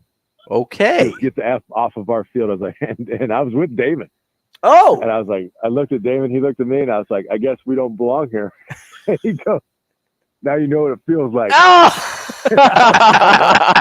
All right.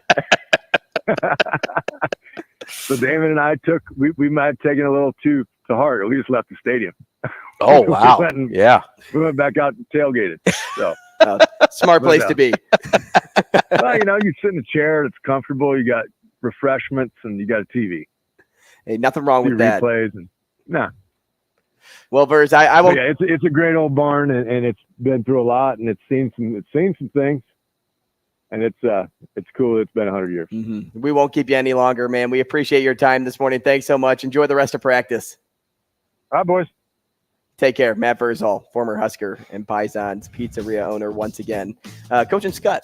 Yeah, absolutely. Yeah. So he always has a gem in there, and you don't know when it's going to come. You don't know what question's going to lead to it. But the last story there was that may be the snippet of the show. Absolutely. Right there. Incredible stuff. Well, Ravi, I enjoyed the time this week. Enjoy the time next week without me. Yes, sir. Enjoy your vacation. Oh, I can't wait. Relax. I'll be sending photos. Rest up. Yeah. You guys are going to get photos at 7 a.m. and be like, this son of a... Hey, you guys see the Smoky Mountains where you're from? I cannot. No, but I see the Embassy Suites. That's right, we do. Cabela's, baby. Yeah, buddy. All right, that's it for this week's show. Thanks for joining us on Coffee and Cream.